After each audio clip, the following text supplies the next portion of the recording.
All right, we got my good buddy David Rams on the show today, longtime animal rights advocate, vegan influencer who has a great social media platform you should go check out, and also an animal cruelty investigator. But one of the things I find most striking every time I check out your social media or see what you're up to is you seem to always be getting yelled at, David. And actually, the video I saw was not you, it was actually Joey. And I know you work with Joey Carbstrong, who's another amazing animal rights activist who does lots of investigations and has a really prominent platform.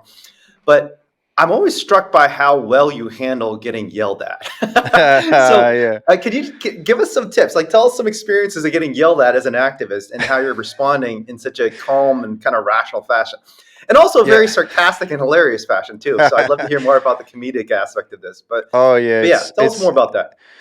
so honestly, I won't lie. Some of it just comes with the territory of just doing it for so long, right? So you get Mhm. used to it, and it doesn't quite hit as hard as it used to when someone's been. I call them silly billies these days. I'm trying to stop swearing. I'm trying to stop swearing as much, but yeah. So silly billy, Do you pat them but on the head while you're saying this to them?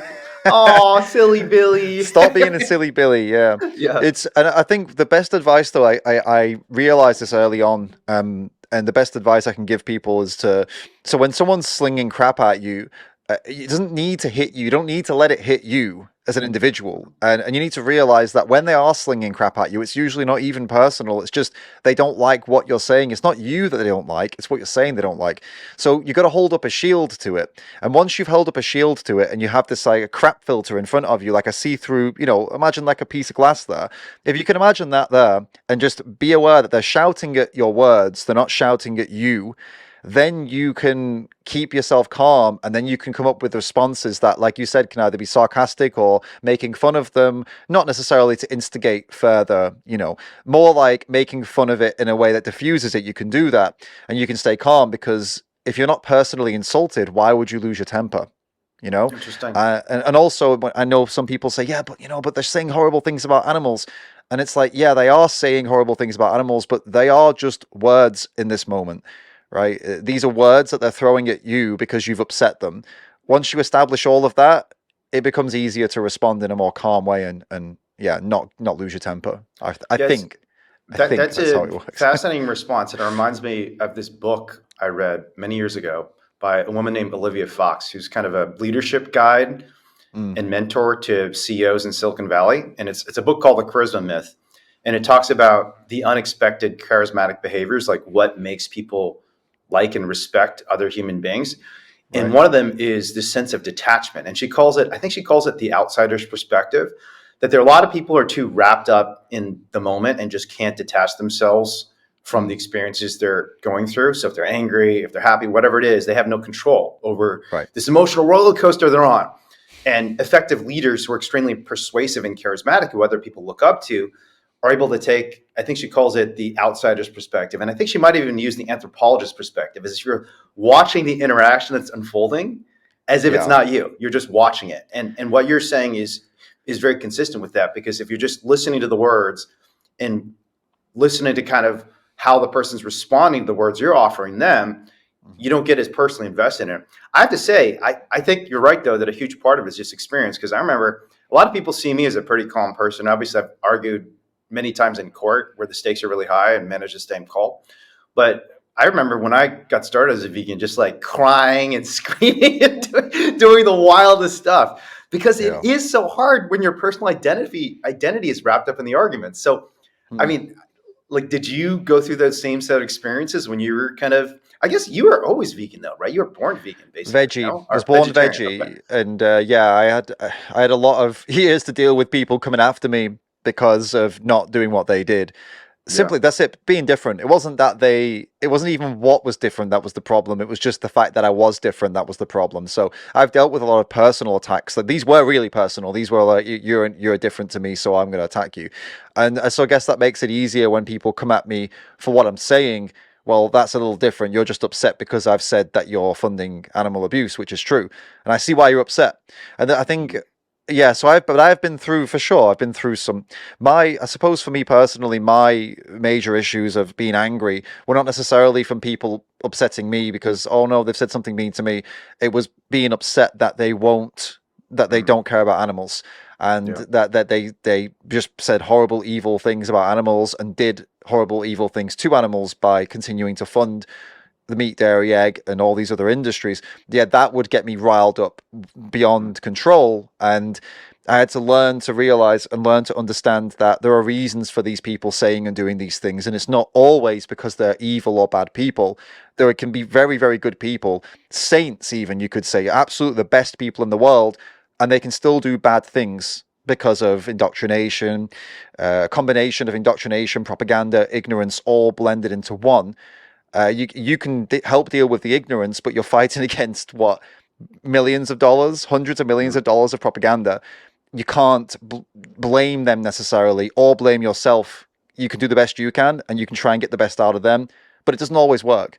And I think once you establish that all you can do is your best, and all you can do is try and bring out their best, but sometimes the propaganda is going to be too much, and you're going to have to let it go, and hopefully over years or months or whatever, they get more of those drops, and to get them more along the way of breaking the propaganda. You just got to kind of accept that. And that's what helped me stay more calm, is understanding I might be someone's first drop, first crack in the veneer of the anti-vegan propaganda, the pro animal abuse propaganda. My conversation might be that first little crack, and I need to accept that that's all I'm going to get today, and just not get upset, not get angry, stay calm, and talk to the next person, Yeah, I think that's a really useful perspective too, to realize there is this weird indoctrination. It's funny because people accuse veganism of being a cult, Yeah, but the reality is it's the non-vegans that have this bizarre indoctrination that does feel kind of cult-like when you're talking to them. So when you talk to people in cults, they can't really engage with the facts. They get frantic and run away, and they're like, no, I don't want to talk about that, And that's exactly the way non-vegans behave. Cults have these really strange factual beliefs that don't make any sense. And, like in the United States, I don't know how things are in the UK. You're in Finland right now, right? Yeah, but I know the Okay. UK pretty, but Okay. Europe in the United States, for UK, example, we have these laws in the books. I've written about this recently that literally define animal as excluding virtually all farm animals, right? So it's just, in Utah, for example, they have an animal cruelty statute that says animal means any warm-blooded. First of all, they exclude all cold-blooded animals entirely, which, biological animals. But secondly, they say all warm-blooded animals not used in food production. And so you have this factual assertion within the entire goddamn legal system that is clearly falsifiable. We know, science knows. I mean, Darwin knew. Frankly, they knew thousands of years ago. Aristotle knew. Plutarch knew. All these great thinkers knew that animals are living beings. Mm-hmm. And rocks are not. Our legal system asserts factually that animals excludes all farm animals, and it doesn't make any sense. Something happened today. Some guy left a comment on one of my videos about pigs, and this might get your video demonetized, but we're here. We're going to talk about gas chambers and how the pigs are killed in gas chambers, right? And he commented saying, but it's 90% CO2 gas that renders them unconscious so that they don't feel anything when they're killed. I don't see the problem. That is insane propaganda. And like you just said, the same here. Science has already proven this. This is not vegans just guessing at what's happening. Scientists, people have researched what happens to pigs in gas chambers with CO2 gas. They found it forms acid in their eyes and their lungs and their throats. The acid burns them. The gas itself causes asphyxiation, so the feeling of losing your breath, not being able to catch a breath, which causes fear. And CO2 gas actually it acts on some of the fear centers of the brain. Specifically, it causes reactions. So not only are they, suffocating to death, they're also got the fear part of their brains going off like crazy because of the gas, and it's burning their eyes and lungs and throats. But you ask a random member of the public, and they say, yeah, let's put them to sleep so that they can be killed and they don't feel anything. So, again, even the science is behind this. The science shows all of this that I've just said, but the propaganda takes over, and the propaganda says, no, it's all fine. They're going to sleep. The propaganda says, these are not animals because they're in a farm, so they're not animals anymore, but the dog is an animal. But then the science is all settled, and we've known this for a long time now. It's the same thing. Disgraceful propaganda. It is disgraceful, and it's just so terrifying and sad that the one thing that all living beings need, all animals at least need more than anything else, more than food, water, shelter, is air. And we take that away and we call it humane. And it's just common sense. I mean, no one who watches the footage that Christophe Force shot in Australia, or that Raven, a direct action ever activist, shot at the largest slaughterhouse in the Western United States, would say that's even remotely humane. Because when you take away the one thing that every living being needs, they freak out. They thrash, they scream, they're desperate to escape, and they can't go anywhere because all the air has been taken away. And Raven, I mean, I've heard some wild stories from Chris about placing a secret camera in the gas chambers at Australia slaughterhouses. But Raven, when she went down to the Smithfield slaughterhouse in Southern California, she risked her life, because the way it works is they basically make these gas chambers underground because the carbon dioxide sinks to the bottom. It's denser than normal air and oxygen. CO2 has obviously, both 2 oxygen atoms and a carbon atom, and it's heavier, so it sinks to the bottom. And so she went down there and placed secret cameras and spent like a lot of time there, not knowing at any moment whether someone could turn on the CO2, and before she even knows it, she's just unconscious, writhing on the ground and slowly dying. So it was just an epic, brave investigation that she did. It was in the New York Times, it was in Wired magazine, and had huge impacts. But the other thing is, I don't know if you looked into this, and I haven't looked at the details carefully recently, but I remember I looked into it originally because one of the sad things, and we could have a conversation about this, and maybe I shouldn't say sad because maybe I'm being too judgmental, is a lot of animal rights advocates have actually advocated for controlled atmosphere stunning or controlled atmosphere killing, which is essentially killing animals with CO2. At least in the United States, it's been like one of the big campaigns, including very dear friends of mine. So I think it's done with the best of intentions. But this method of controlled atmosphere killing, they actually could potentially make it, it'd still be killing, but they could make it more humane by using a gas called argon instead of CO2. Because CO2 forms carbonic acid. It causes all these horrible, painful experiences that you can just see if you just watch 3 seconds of the video clips of the piglets and the pig, because they are still babies essentially. These are 250-pound pigs, but they're 6 months old. It's clear they're suffering. But if they just switch to argon, I think, I don't remember the exact details, but I think it was something like a couple pennies per pig was how much more expensive it was. Like a few pennies more expensive. They just weren't willing to do it. Because argon, the problem with CO2 is it forms carbonic acid. It causes burning in the eyes and the lungs. Argon is a noble gas. It doesn't react with anything. It's like you can't do anything with it. And because it's not commonly in the air, like most animals can't even sense it. When you're breathing in argon, you don't even realize it until you fall asleep. Still killing an animal, so still wrong. But they were not willing to spend a couple pennies more to use a noble gas that could have, in theory, reduced the suffering of animals. And they had the audacity to still call it humane, like putting the animals to sleep. It's pretty nasty shit.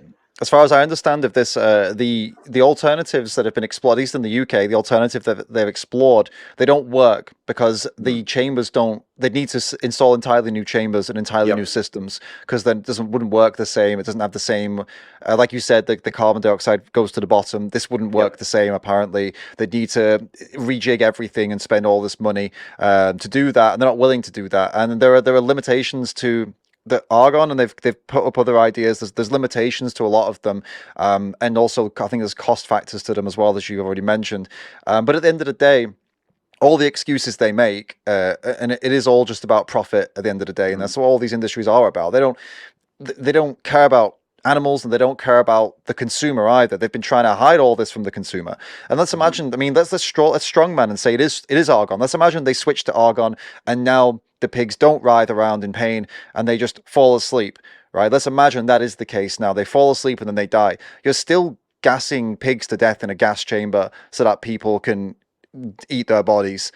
These are still, as you said, piglets. These are still living, breathing, sentient animals that you've just gassed to death. And this gas is not as harmful as the other gas, but the outcome is still the same, right? And like you already said. But yeah, so there's a lot to cover there, obviously, but regardless of what they're doing and how they're doing it, the outcome is the same. This is an animal that was bred into existence, mutilated, then killed, so somebody could have a bacon sandwich, and that's always going to be disgusting. And that's what we were talking about with Pignorant as well, with the Pignorant campaign and the Pignorant documentary, which we just finished.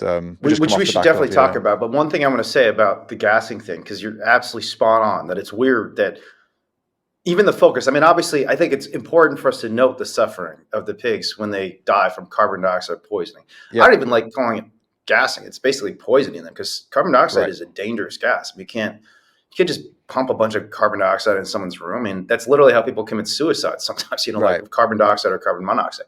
But one of the weird things in the United States is at the same time, the industry and some animal advocates too. And actually, do you know if the RSPCA has been pushing controlled atmosphere stunning in the UK? Because I know they push a lot of animal welfare stuff in the UK. They claim they've been trying to phase it out, but Really? they've been saying this for 20 years. And So what are they trying to do instead of the controlled atmosphere stunning? Or they're not trying to do anything. They keep saying they're trying to change it, but they're not actually trying to do anything. They signed something. They signed some underhanded statement that they were trying to phase it out and they're against it. Yeah. But they don't really speak openly about it, and they're not outwardly speaking about it because they know that if the CO2 gassing stops, the pork industry stops, and they make money from the pork industry. They're in bed with the meat industry in the UK. Because they're getting fees from all the certification programs. And they still stamp their approval on all these pork products, even if it's pretty awful. I've seen the same in Australia. I will say the ASPCA in the United States is not a perfect organization, but at least they're not involved in this shit. Like they are actually anti-animal agriculture instead of in bed with them, which is great. Right. Yeah, that's something. Yeah. But one of the weird things in the United States is that the animal rights movement has, and in the industry itself, has a segment of it that's pushing hard, gassing animals to death and saying, "Oh, this is such a wonderful thing, and we need to humanely slaughter all these animals."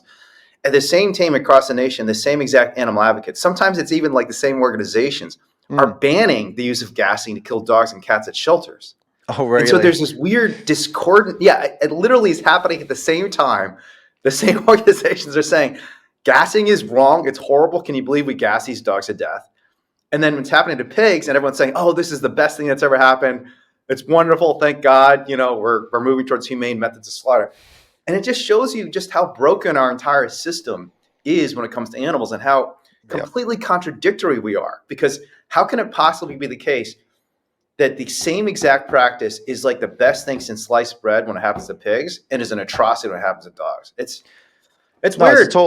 It's the same thing, and it's the exact same thing that people do when it comes between humans and other animals. It's the exact same thing. Something's done to a human, they say, "Oh, that's horrible, that's terrible, put that person in jail." Someone does that same thing to a pig. Oh, I mean, it's just, it's how it is. Like, come on, guys, we've got to eat, right? It's the same. And they're just doing it.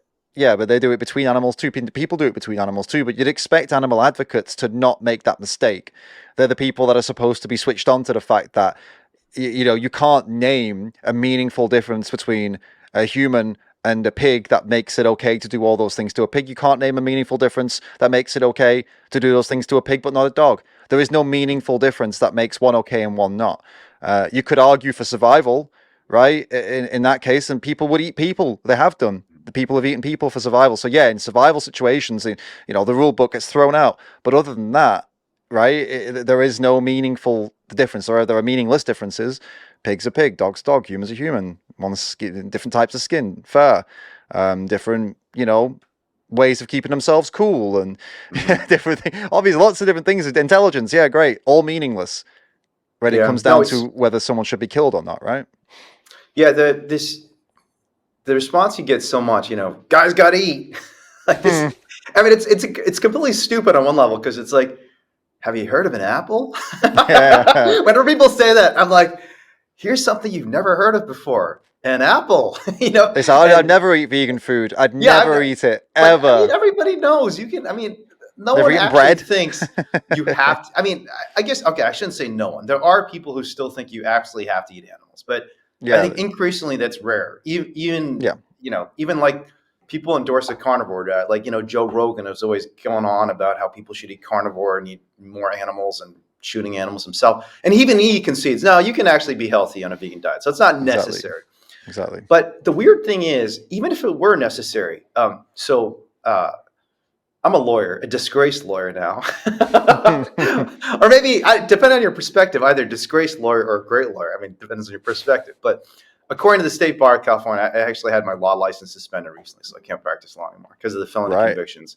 But one of the first cases you hear about, I mean, literally, I think it was my first day of law school, is this case called Dudley versus Stevens. It's actually an ancient English case. Actually, is it an English case? I think it's an English case. Have you heard of Dudley versus Stevens?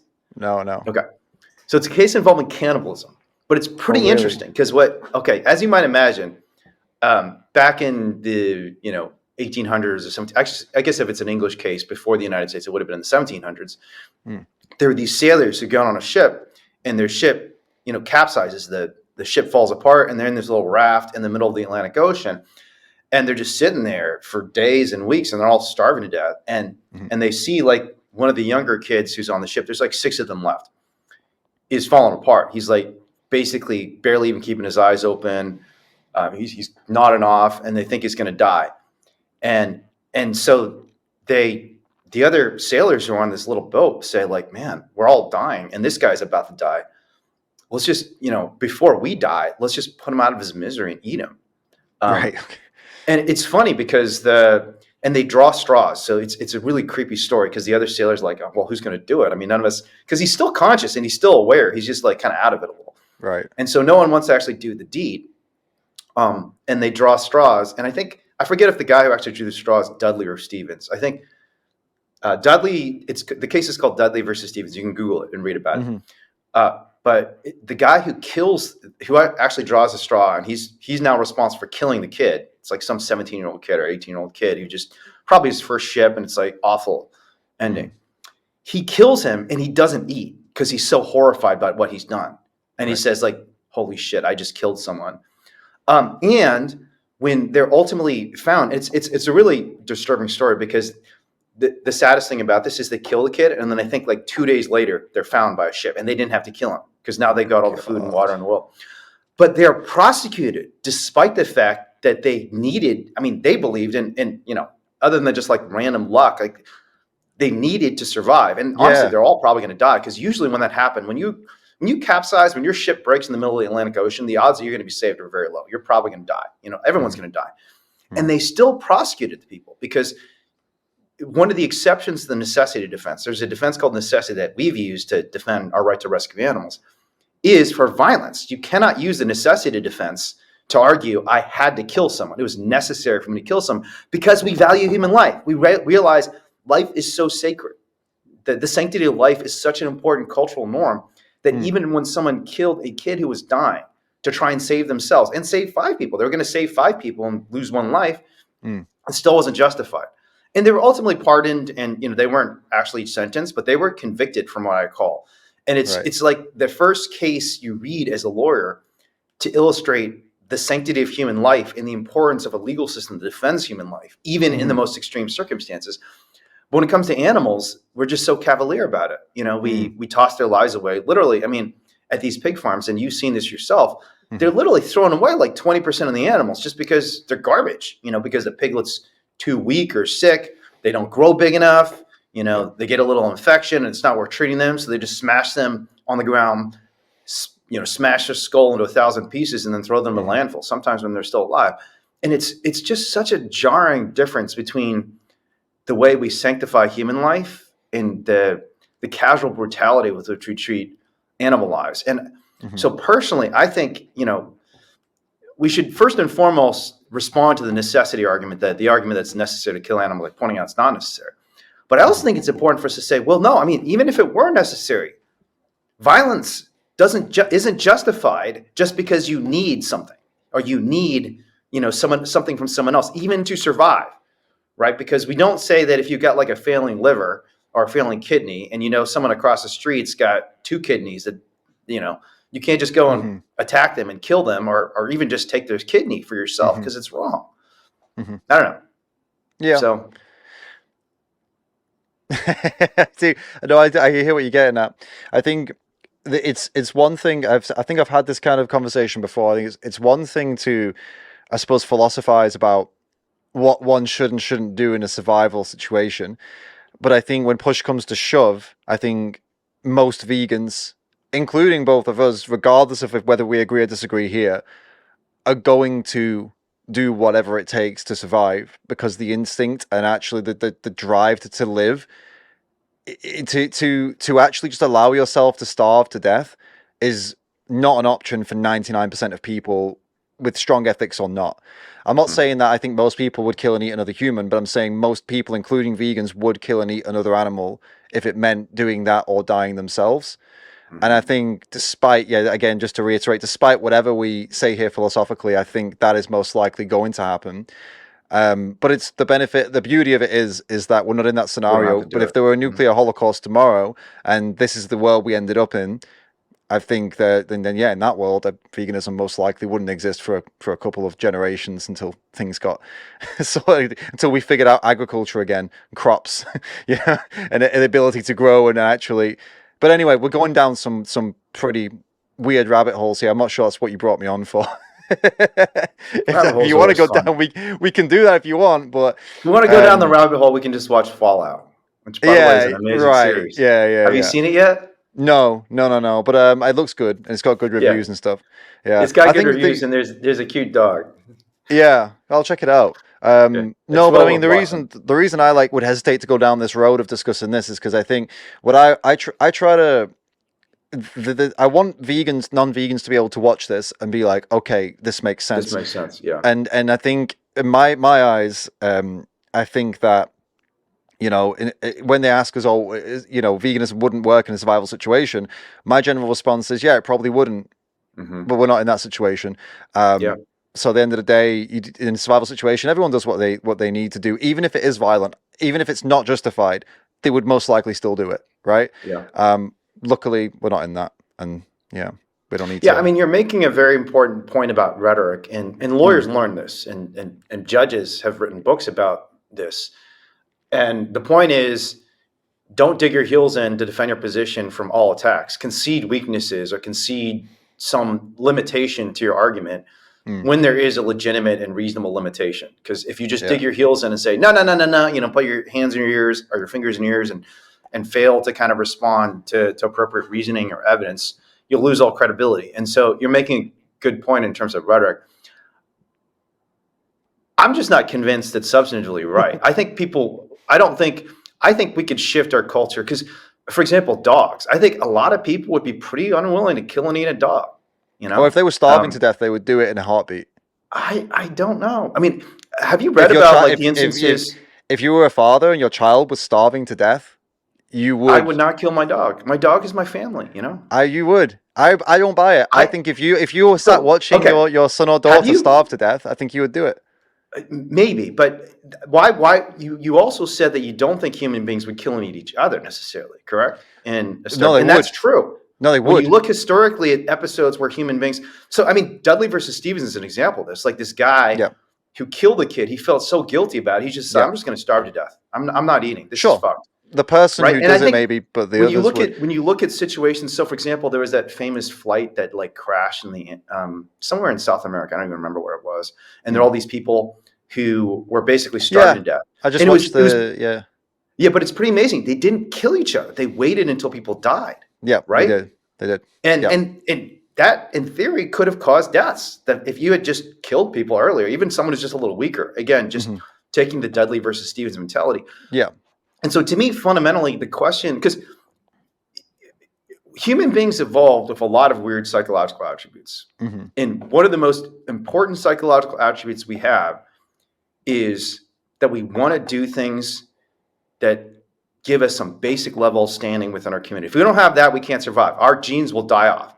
Yeah. So, and if we believe that an action, even if it's necessary for our own survival, will destroy our standing in our local community, we won't do it. Because that is the same as death. Even if I eat that human being, if I go back, even if I am Ruskin, that's exactly what happened to those sailors in Dudley versus Stevens, And that was, that was an extreme circumstance where, just far beyond any of us would ever be tested, likely. But even in that situation, they realized, look, if I kill a human being and I go back to my community, I will not be able to look people in the eye any longer. I think people often choose to sacrifice themselves. I think you're right. To comply with the norm. I think you're right. So, I think if we shift into a circumstance, if there's no plant-based option available, there is no way to survive on plants, then the whole the core of veganism and what we eat and don't eat is based on, I guess most people would draw it down to sentience and why do we consume plants and not animals? Because animals are sentient and having an individual experience that's a sentient individual experience. Plants aren't. They're not sentient. They don't have brains, they don't have nervous systems, etc. Right? Now, if that's off the table, then a new thing has to be put in its place in that scenario, right? What's the reason? The reason that people wouldn't kill other humans, most likely, like you said, is because of, even in desperation, they would hold off.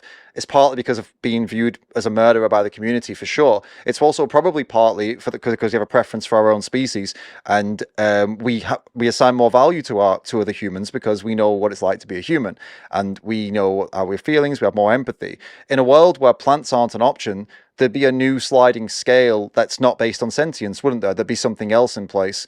And I think that's why most people would kill non-human animals but wouldn't kill other humans to eat, because that scale would put other animals below humans, because there is no plants to eat. So you've got to shift, you've got to do something. You can't, and most people are not going to accept just dying. And, as a vegan trying to convince meat eaters to go vegan, I wouldn't ever prescribe that either, and I personally wouldn't do that myself. I wouldn't die for the sake of my values in this scenario, because I'm not dogmatic with my values. My values will change as the world changes. As I said, if we go into a nuclear disaster where now the plants can't grow, I won't like it, but I'll have to change my values and I'll have to shift, because otherwise it's starving to death, and I'm not willing to do that. Yeah. So what you're saying is we shouldn't turn veganism into a death cult in order to convince people to join. Is that what you're saying? And one more thing, when I said I wouldn't die for my values, I don't want that to be taken out of context. I would give my life for animals in the context that we're in now. Like, if I wouldn't want to, but if it came down to it and something was happening, I've risked my life already. I'm risking my health doing what I do already. It's not like I don't believe in what I believe in. I'm saying in this other world, I wouldn't believe the same things because I would have to adapt. I'm not willing to die when, for meaningless cause. It's meaningless. If there's no plants anymore, you're dying for nothing. You're not helping anyone. When you die, the world's going to keep going on with no plants. So it wouldn't make sense. So for example, in this Dudley versus Stevens case, if you knew this guy was going to kill the teenager to try and save everyone, you wouldn't risk your own life to try and stop him from doing it necessarily, because you'd be like, not necessarily, because it's like, exactly. Well, that makes sense, and I don't think anyone else did, because all the other sailors are like, what are we going to do? Like, we're all the kid's dead, dying anyways. We're all starving to death. We don't have any water. We don't have any food. We've been out here for weeks. This is the only hope any of us have, and it is a completely different context. I agree. Going balls deep philosophy here. But speaking of risking your life, so tell me more about kind of the Pignorant campaigning you and Joey are doing, and kind of your experiences in pig farms. What led you to want to walk into these places and start documenting what's happening and helping these animals that are suffering so horrifically inside factory farms? Sure. I mean, I think I don't know if I said that I was risking my life currently, but if I did, that might have been a little bit over the top. I'm risking my health for sure, though. Right? Risking getting, beaten up or whatever, or caught and things like that, and shot. Actually, farmers carry guns. Okay, kind of risking life then. Okay, fair enough. I think you are. Yeah. But it sounds a bit dramatic, and I don't feel like I'm quite there yet with saying it so dramatically like that. But well, I've been working with Joey on the Joey Carbstrong on the Pignorant campaign.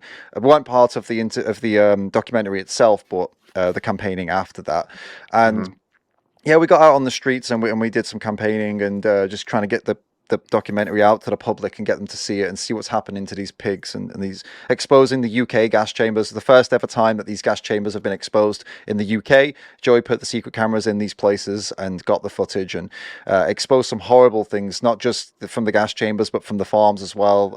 You should go and check out Pignorant if you can get it on Tubi, I think it's called TUBI in the US and Australia and Canada, and you can get it on Amazon Prime and a lot of other places for free. Just get a free Prime membership, a trial, and watch it there.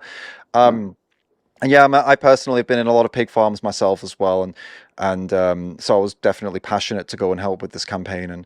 And what's driven me to go onto these farms, it's been to look. What's happening on these farms happens whether we go and see it or not, whether we expose it or not.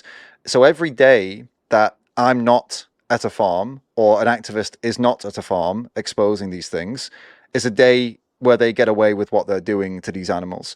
So for me, it's always been a priority and always been something I want to do. I want to get on as many farms as possible, or I have done in the over the years, and film as much as possible, because I can't stop it. physically, right? I can take animals out, which I have done. I've helped animals, and we've got animals rescued, and we've even negotiated animals from farms. It's not all just kind of, it's not all underhanded or anything like that. We've done a lot of these things legally, and that's a small change, right? For that animal, it's a huge change. Of course, they live the rest of their life in peace and harmony, but it's not helping the other millions. All we can do for the other millions of animals in these places is, like I said, we can just document what's happening and show the public. And I think that's just incredibly important for the reasons I said. Yeah, whether you're there or not, it's happening. So if you can document it and show the public, then that's definitely better than it not being seen, right? It's better than it just happening in the darkness. So I have two questions about that. The first is, I think there are a lot of people, but especially people who are vegan themselves, who are aware these things are happening. And the most common reaction, even for vegans, and honestly, even for me, is to look away. I mean, why would you want to subject yourself to this? Because, I mean, we are an empathetic species. We got these big frontal lobes. Our brains are designed to be able to imagine what it's like to be another animal. And I think there are some other animals who have that capability, but we probably have that capability at least as well as and as powerfully as any other species of animal. And so when you see the animal suffering, you suffer too, just vicariously. Yep. So my first question is, what the hell is different about you that makes you want to go towards that rather than away from it? And the second question I have, and answer the first, is just logistically, how did you do that? Once you decided to do that, like, what are the specific steps you took to actually be able to do that? But, so let's start with the first one. I mean, what is it about you that, that made you become a masochist that wants to see more of this? I mean, is it just your sense of moral obligation? I mean, what is it? Because, I mean, a lot of people feel like a moral obligation to expose animal abuse, but they don't walk into pig farms and start documenting the abuse. Yeah, I think, to be honest with you, it's even worse for me, and I've discussed this with my wife quite a lot, actually, because I was raised as a vegetarian, and I was raised looking at animals as who they are, not as products and not as things. I was raised with a lot more intense compassion for animals, so the work that I do is, I would argue, is possibly even harder for me compared to the majority of people who only had this lesson in their 20s. Maybe I had this lesson from the age of bloody 2, so it is horrible. And what makes me do it? Well, that's also the reason I do it, because yes, it is torture for me, but it's not anywhere near as torturous as it is for them. And the idea, the thing in my head that's telling me, if I'm not there, and I'm not there with a camera, if I'm not trying, then it happens anyway. And just because I don't see it, it doesn't hurt as much when I don't see it, fine. But it shouldn't. It should hurt just as much, because at the end of the day, just because I'm not having an emotional reaction because I don't see it, it doesn't mean it's better. It's just better for me. And that's a selfish way of viewing it.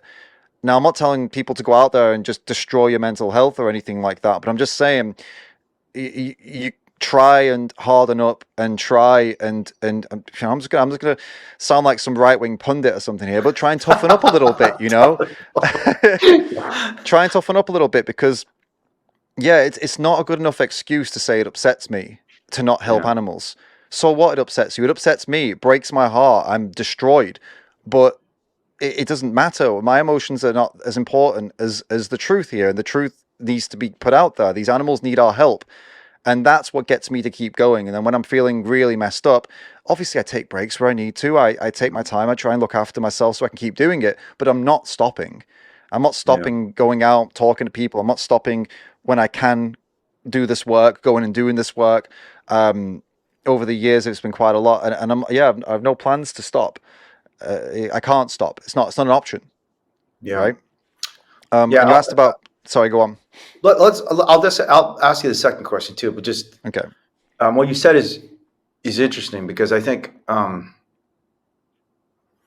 lot of people, especially who are vegan and have some faint knowledge about what's happening to these animals, when they reflect on that question, probably reach the same answer, right? That, my suffering, whatever I'm feeling just from seeing the animal suffering, I mean, imagine how much worse it's going to be for them to actually go through that. And I should be doing more about this. I should be exposing it and shooting photos and going to farms, doing whatever I can. I actually think, and this kind of relates to my second question, how did you do it? One of the things that blocks a lot of people from actually doing that is they just think it's too hard. And it's just not. Right. It's like, I mean, I remember, so there's this slaughterhouse on the south side of Chicago, and it's super embarrassing because for years it's called Geppettiville-Lamb, and it's the last mammalian slaughterhouse in Chicago, which used to be like the slaughterhouse capital of the nation. And you can still kind of see the weird infrastructure on the south side of Chicago where I basically cut my teeth as an actor. This is where I got started. It's where I didn't go vegan in Chicago, but I started pretending to go vegan before I moved to Chicago, and then I went to Chicago. I actually successfully went vegan. But I used to drive by the slaughterhouse all the time, and whenever I did vegan advocacy, I always tell people about the slaughterhouse and all the awful things going on inside. I'd be like, "Oh, have you been inside?" And I'd be like, "No." I would, and for years I just thought, well, that's a stupid question because it's impossible. You can't get inside. I mean, it's a slaughterhouse. How the hell am I going to get in? And it was on 35th Street. I live on 53rd Street. So every time I went downtown to leaflet, I literally passed by either driving or on a train. I could see it. I mean, I could see it. It's like I think it was like 35th and Pershing. And it wasn't a biggest slaughterhouse. It probably they only killed probably a few hundred, maybe a few thousand animals. And it was a lamb and veal slaughterhouse. So it was baby cows and lambs. And for legitimately years, I mean, starting in probably 2003, I would always tell people, yeah, and there's a slaughterhouse right next door to us. And like probably 10% of the time they'd ask me like, oh, have you seen it? And I would say, no, but that's a stupid question. How could you possibly get in? And then in 2007, mostly because I'd kind of failed, like my personal life was falling apart, and I thought I wanted to be a professor of law, and I was terrible at it. So I was not going to get hired. I was going to get fired. I just said, fuck it, I'm going in. And I did. Mm-hmm. And it was so easy. I was like, oh man, all these years I thought it was like there's some, literally physical barrier, like this invisible forest that would physically prevent me from walking in. And I walked in, and I think it was either on the first day or the second time I was there, the workers even saw me and they didn't care. They're just like, oh, hey, how are you doing? I'm like, oh, hey, how are you? And I just continued walking around.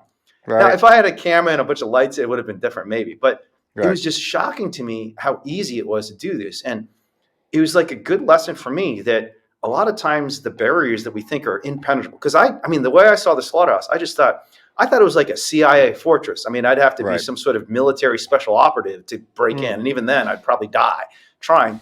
And literally all it took was me driving up and walking through. I mean, there was a gate at the front. Mm-hmm. And I think the first day I was there, it wasn't even locked. I don't know if it was ever locked. I just pulled the gate open the same way you'd pull a gate open in your backyard. And I walked in. And then I saw all these poor lambs and cows. And I could say from then on, every time I did outreach and told people, we have a slaughterhouse right here in Chicago, people say, oh, have you seen it? I'd say, yeah, I have. And it was terrifying. Right. So it's so weird to me. I don't know. Did you have a similar experience where you felt like it was really hard and then you did it? I'm like, oh, that wasn't that hard. I mean, it depends on where we're talking about, and it also depends on true. Now these days true. Things in Oz. I don't think things are changing a lot. Quite that simple. But yeah, I mean, it depends on the country. If you're in a country where it's not really a done thing, people don't really do this kind of activism or anything, then you probably find it quite easy. You probably find it quite easy to negotiate your way into some of these places, even with permission, to be honest. If you could potentially anyway, depending on where you live. But no, my first ever, going into farms was under cover of darkness and not so easy, to be honest with you. But that's the difference. Well, yeah. I mean, I understand. I've also met people who've done what you've done, for sure. But it's a long time ago where they've just kind of walked into places and things like that. I think honestly that if someone's looking for what they can do now, I mean, the absolute bare minimum you could do is to go and work with your local save group and just film the animals on the outside and film. You can put cameras up over the gate. You could film what they're doing on the inside. Mm-hmm. These places should have constant filming. The CCTV should be available to the public, but it isn't. So that's why having activists there who film everything they're doing from the outside and try and catch some of the things they do that are shocking and horrible. That's a good idea as a minimum. Getting into places like that, as far as I'm aware, the security is I don't know what it's like in the States, but in the rest of the world, they're pretty high security because they're all big on biosecurity now, I've noticed. Yeah, that's true. The biosecurity stuff has become a lot more serious because of avian Right. flu and swine flu and that Right. sort of thing. Yeah. I want to ask you more about the security the first time you went in. My first time was in 2007, so that was a long time ago. It was 17 Right. years ago. Yep. And you're right, things have changed. But I will say, I don't think they've changed that dramatically in the United States, partly because of just the scale of these facilities. I mean, some of them are Right. so massive. Like, Circle 4 Farms has 80 different sites on a single farm, each of which has between 5,000 and 15,000 pigs. There are 1.2 million pigs processed at this one site every year, and it's a machine. I mean, Right. the actual human supervision. The biggest concern is honestly, artificial intelligence and cameras. It's not that you'll be caught by a human being. Right.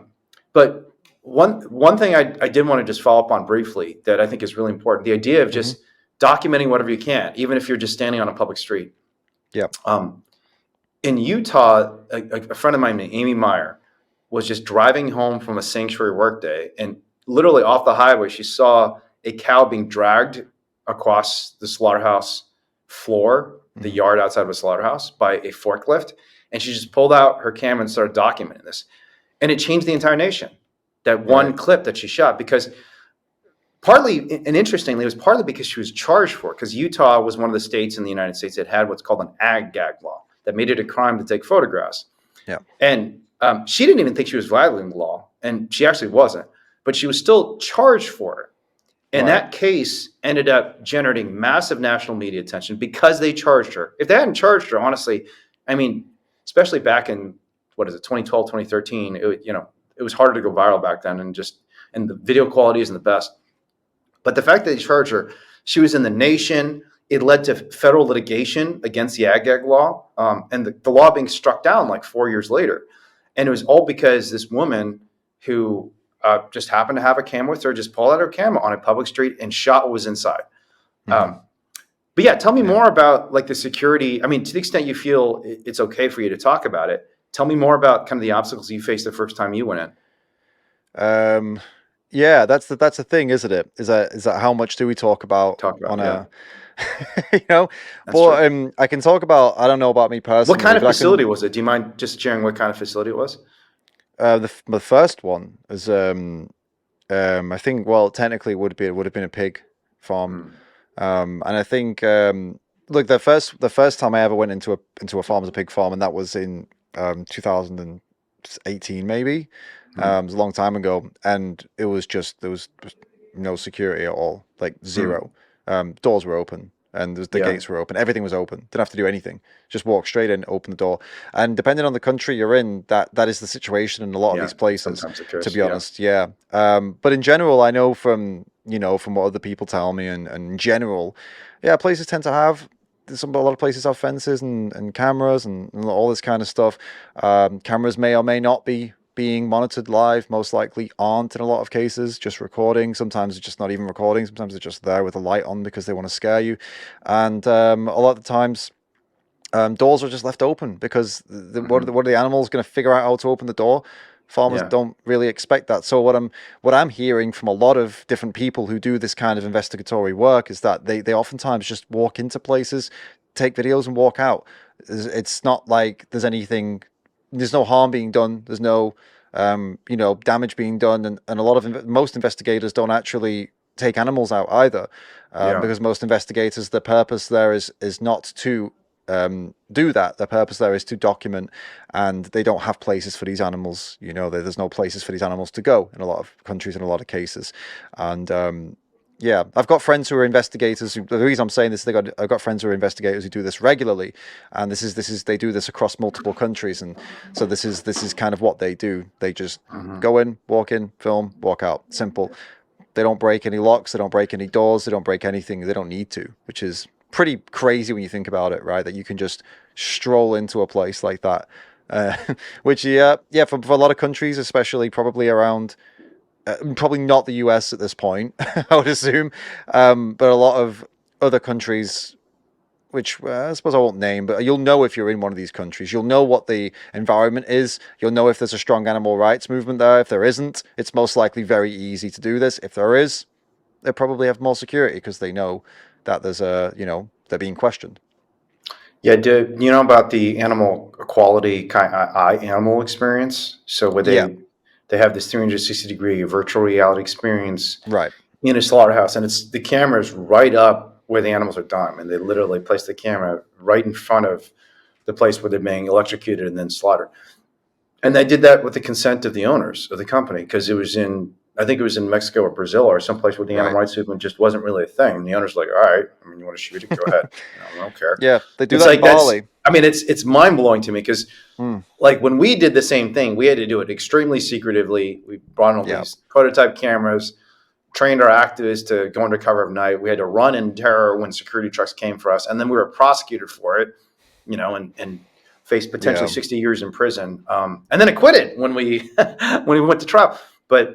But then in other countries, literally, you just ask, yeah. and they're like, In oh, Bali, okay, have you seen? Did you see that the situation in Bali? So there's a big slaughterhouse in Bali in Indonesia, and at one um, point, honestly, I'll say it as this because it is weird to say this, but it was kind of almost like a tourist attraction wow, because the owners of the slaughterhouse they liked the attention of foreigners coming over and saying, "Can we go?" yeah, The first person who did it they said, "Yeah, come on in," filmed loads of stuff, and then other activists got wind. Wait a minute, is this like a thing? Will they let anybody in? Turned out, yeah, this guy's like, "Yeah, everyone, come on in, film what you want," and it was it's a less developed country with a yep, less developed system, so it was a particularly visually brutal, and bloody and dirty situation. Not system, that yeah, slaughterhouses are ever not bloody and clean, but in terms of the most kind of visceral images you're going to get from a slaughterhouse, this was very, very,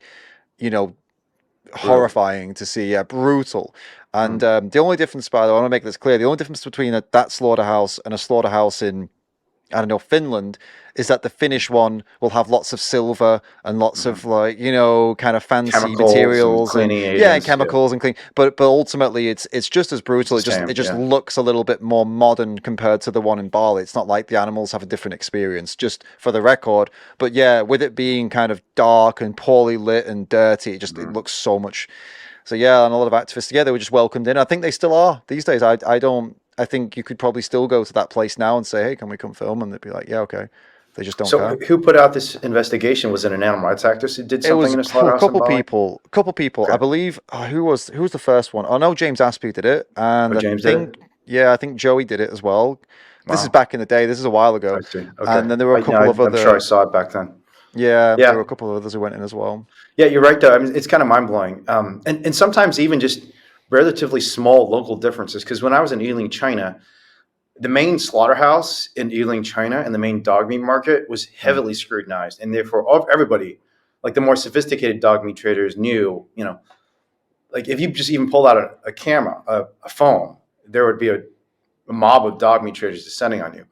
right, But right, when I went to dog meat farm just 15 minutes out of town, this farmer's got this deplorable place where there's dogs that are covered in mange. They're losing all their fur. They're ticks and feces all over them, including the dog I rescued. I mean, you can even check it out. Like if you look up Google Oliver Ealing China or Oliver direct action of our rescue, and you'll see some of the before images. I mean, it looks deplorable. I mean, and it's kind yeah. of shocking anyone want to even eat this dog because he just looks disgusting. It's so sad. Mm, But this dog meat farmer is like walking me around his farm like it's his prized livestock. He's like, this is great. And he kept saying, yeah. yeah, we have the healthiest animals. And I'm looking at these animals that are covered in fleas. And I mean, a dog that doesn't have any fur is not a healthy animal, but he was just convinced they're healthy.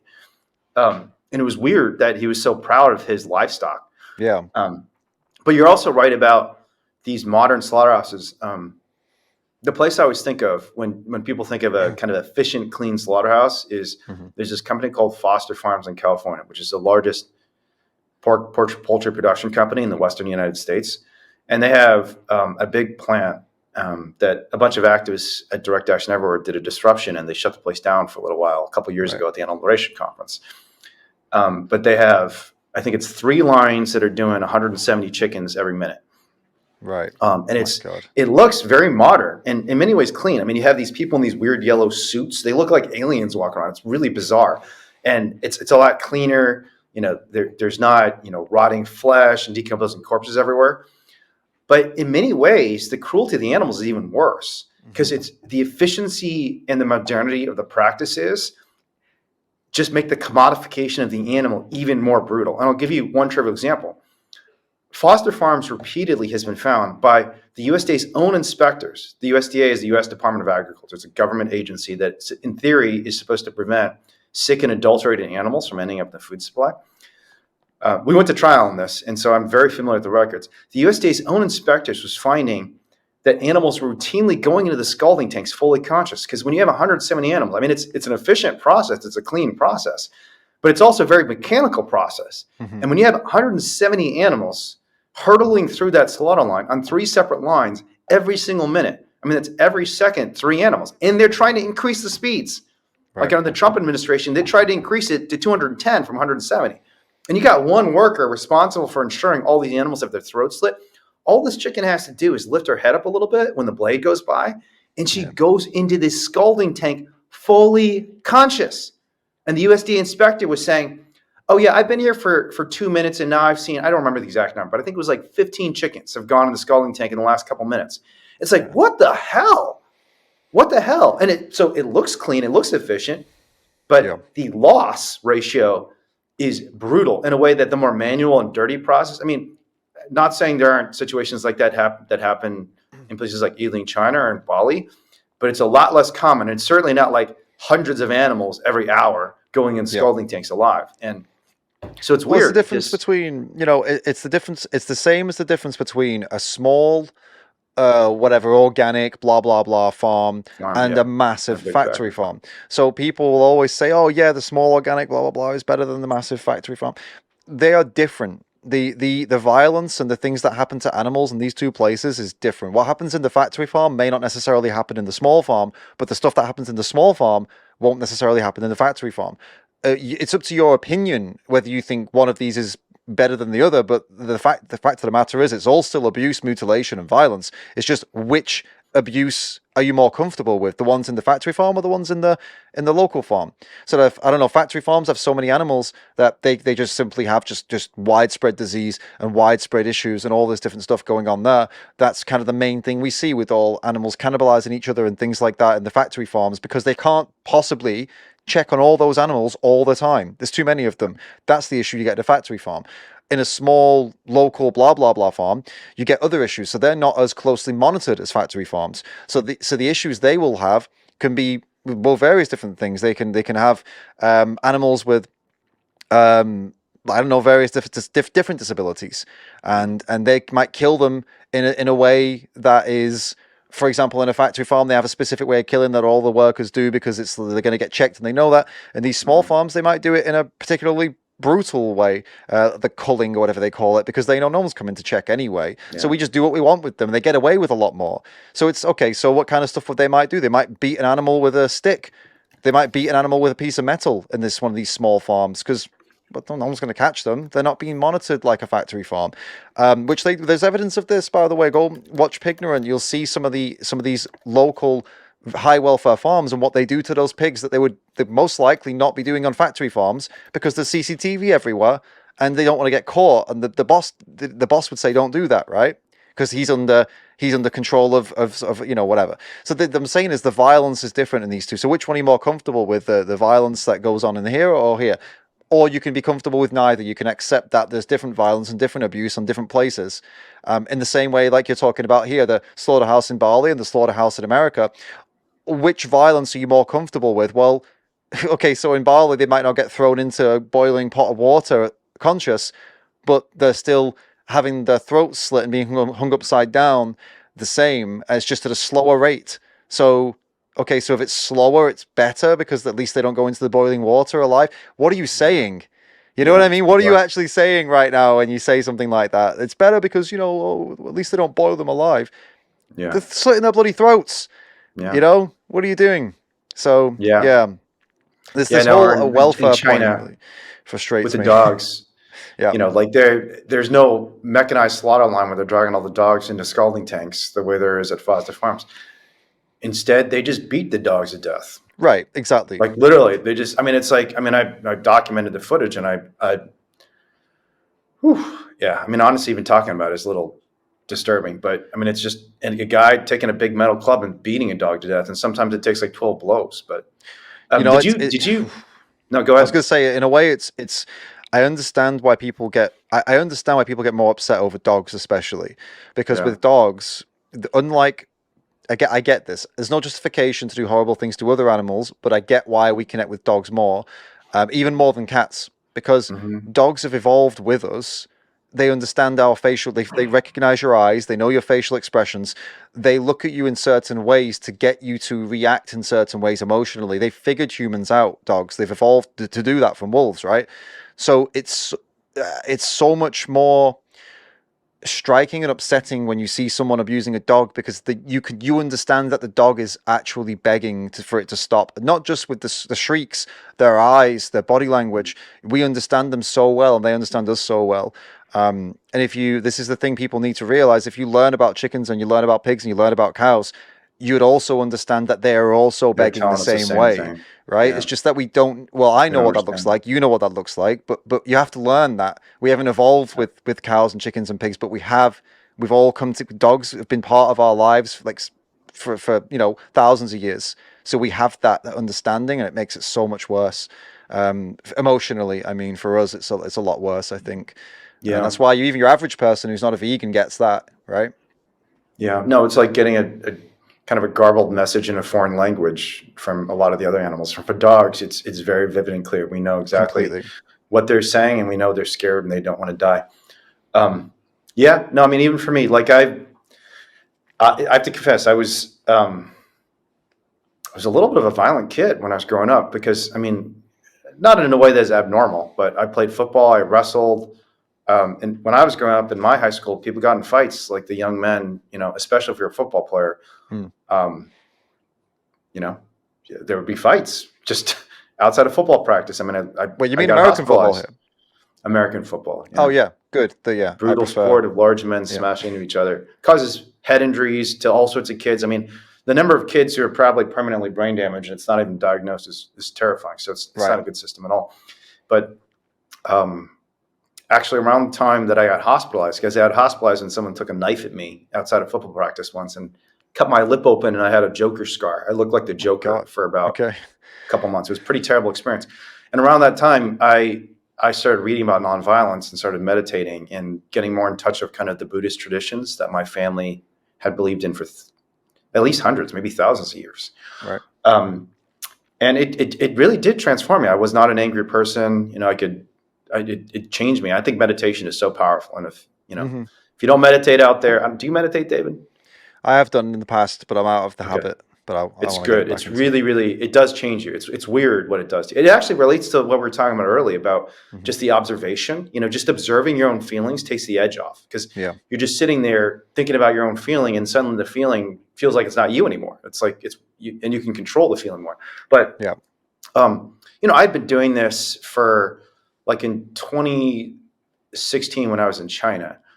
It had been 20 years since I had been in a fight or really even been that angry at anyone. I mean, I was Mm. pretty able to control my anger. Um, and the one time where I felt like hurting someone was when I saw people beating dogs to death in China. And I remember, and I even had a moment when the dog meat traders, because they caught me placing secret cameras there, and so a bunch of Right. them like grabbed me and were like they were punching me, attacking me, and there Damn. was a moment, just like a moment, where I thought, "This is my chance." Hmm. Like they're hitting me. I can just wail on one of them and just. And I mean that wouldn't have been very rational because they would have, probably Yeah, beaten the there's shit more out of of me even them. worse. Yeah. Yeah. But there was a part of me, just this deep, primitive part of me, and it's because of just how powerful our connection is to dogs and how clearly we can Yeah. see their suffering and how much. Because I had seen so many dogs get beaten to death at that point, and I just thought, "This is my chance." It was just Yeah. a moment, but it was a dark moment, and I felt pretty troubled by what it did to me.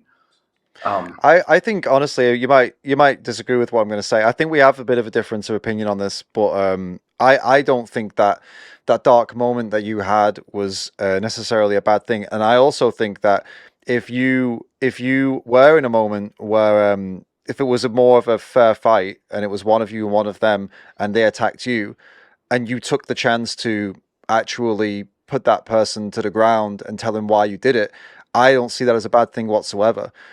Because I think on some level, I think at the end of the day, if you just went out and lashed out at somebody unprovoked, even though they've done something like this, to something you definitely disagree with and you want to protect that animal, that is probably not.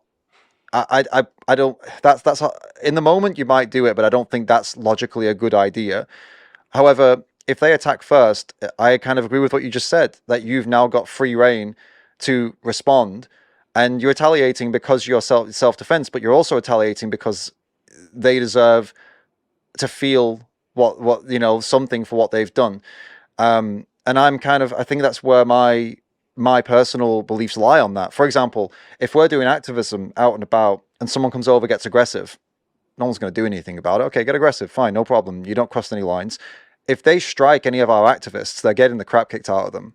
And I have no shame in saying that, especially if they strike a female activist and they're a male, they better expect to be leaving in a pretty bad state. And the reason I believe that is, well, I believe in self-defense for one, and I believe in defending our activists and making sure they know they're defended. And I believe in this making a statement of that person will most likely never do that ever again. And I think when vegans refrain from doing that, I understand the logic behind it, and I understand the history of civil rights and the reasons for not doing that and the reasons. I get it. I get logically, I understand that. But the optics of allowing people to walk over to us and hit us and doing nothing to defend, because we're not fighting for our own rights here. We're fighting for the rights of someone else. So I feel like when we allow people to beat us up as messengers and do nothing back, we become more of a laughingstock. And I think the majority of the public would get behind us defending ourselves, actually. If there was a video online of an activist getting punched, or a female activist getting punched by a guy, and then a bigger male activist beating that guy up, I think the non-vegan public would be supportive of that activist and saying, you did the right thing, you defended that person who was weak and defenseless, and that other person was a bully, even though they're also meat eaters. So I think this is maybe where we kind of diverge a little bit, maybe on kind of this point. But yeah. What are your thoughts on that? I think what you're saying is theoretically possible for the public to be supportive and maybe even be more inspired to defend animals by your own act of kind of self-defense. But I think for me, it's two things. Part of it is just philosophically, I think it's wrong.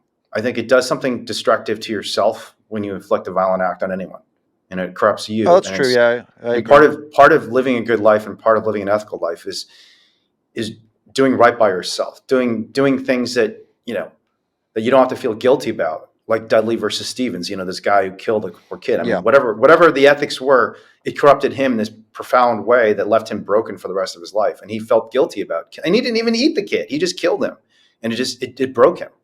And I think that's to his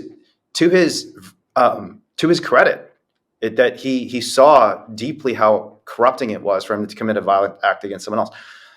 But second thing, I mean, I just think it's an empirical question. What actually is going to stop the violence against the animal? What is going to actually inspire the public? And I think the evidence is quite clear. People often confuse nonviolence with inaction, and that's not true. Nonviolence, and this is something that King taught his activists back in the 1960s.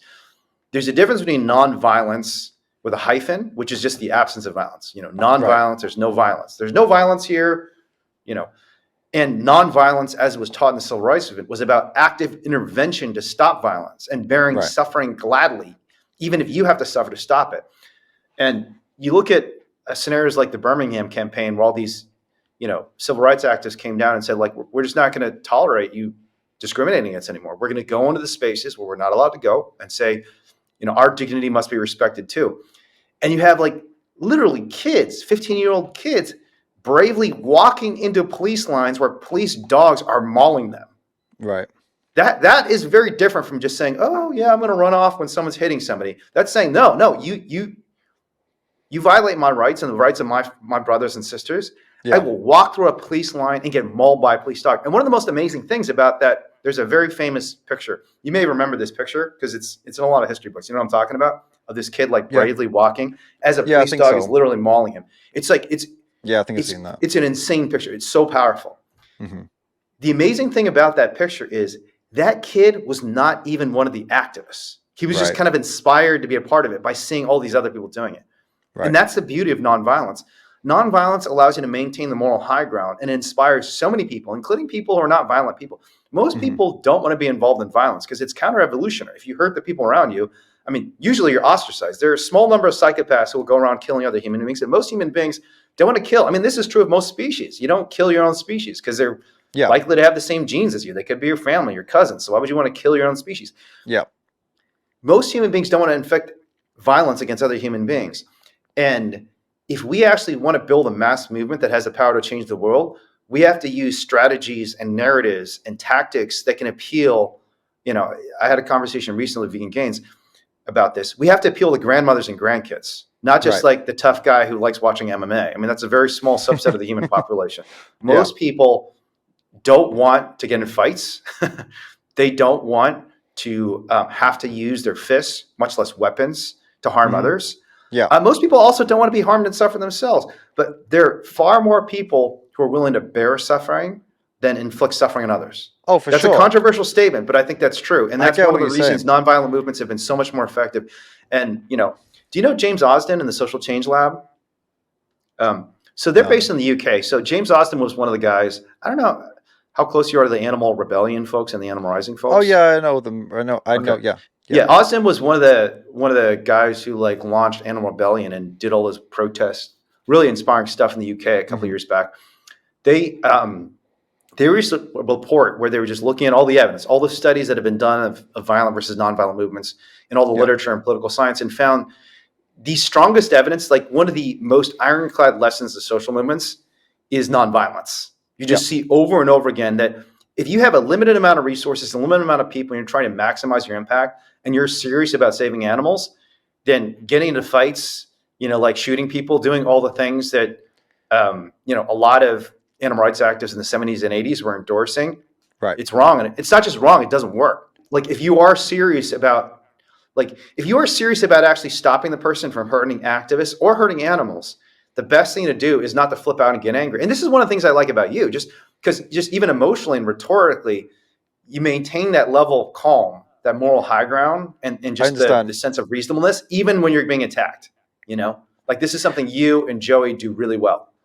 Right. But I think I'm not going to argue with I'm not here to argue with academia. I understand, like academically and historically, that there's other movements that have massively succeeded with nonviolence.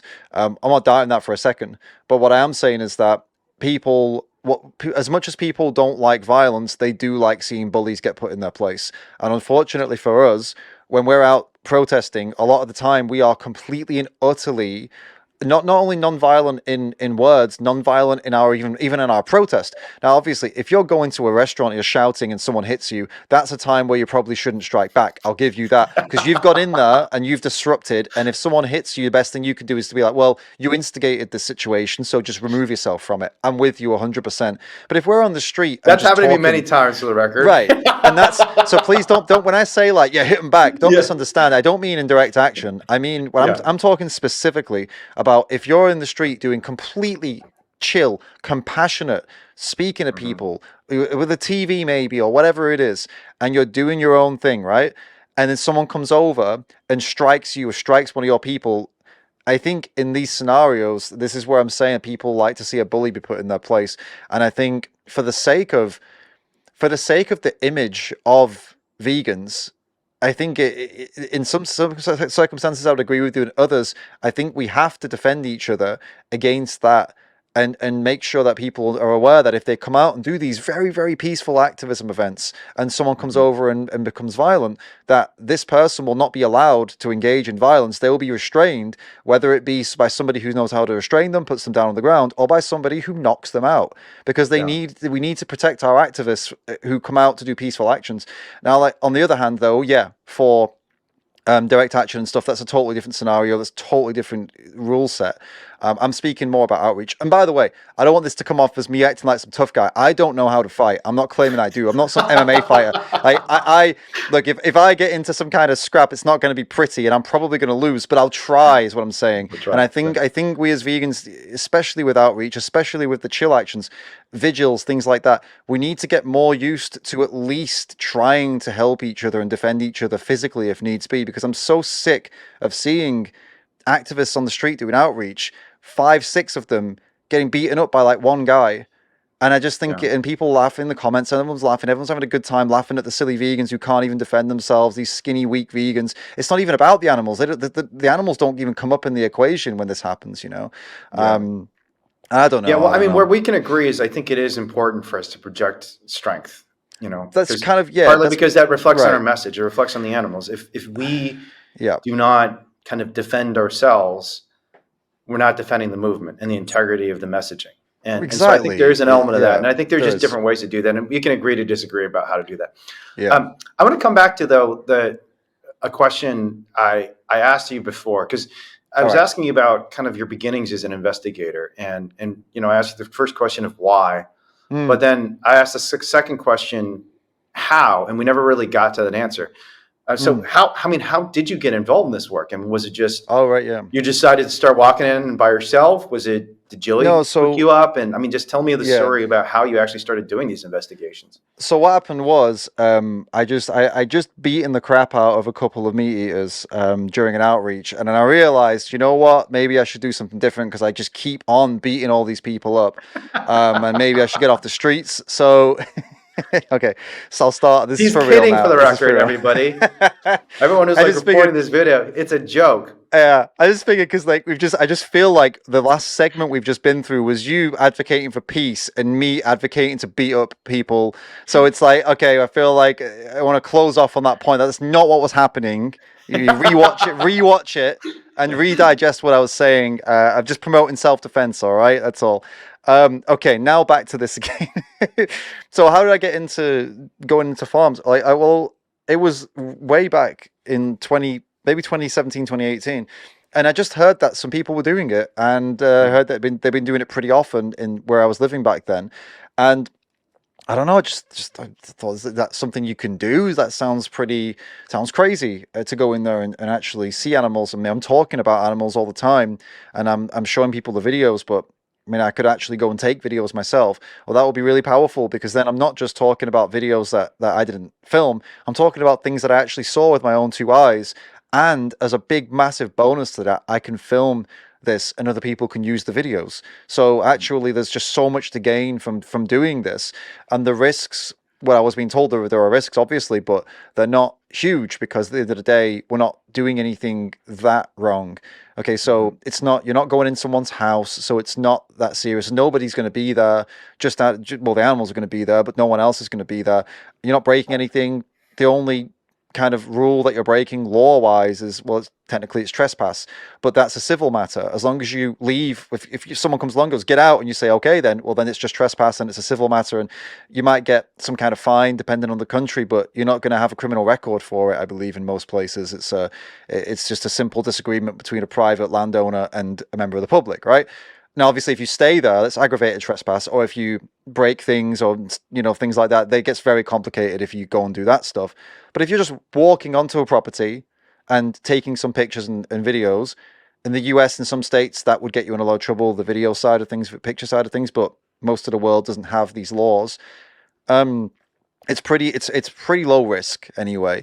And so yeah, so I went and did it, and that's how I got into it the first time. And um, over the years, did it a couple more times in a couple more countries, and yeah, I mean, you get used to it, I suppose. You get used to the ways of doing things, what to look for. You meet people who know new things, and you got to kind of work your way into those circles because these circles are very much based on trust. So if you're going to work with other people doing this, you've got to prove that you're somebody to be trusted and relied upon. I can't actually give specifics because obviously because it is a word of mouth, who kind of trust based thing. If you're going to do this, if you're going to do this, I suppose covertly, that would be, yeah.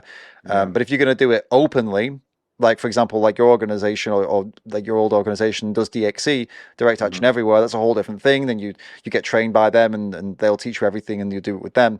If you're doing it covertly, it's a lot more It's different. complicated Yeah. actually. Yeah, you need to Yeah. just know people. Yeah. No, I did covert work for many years, and the norms of the ALF are just.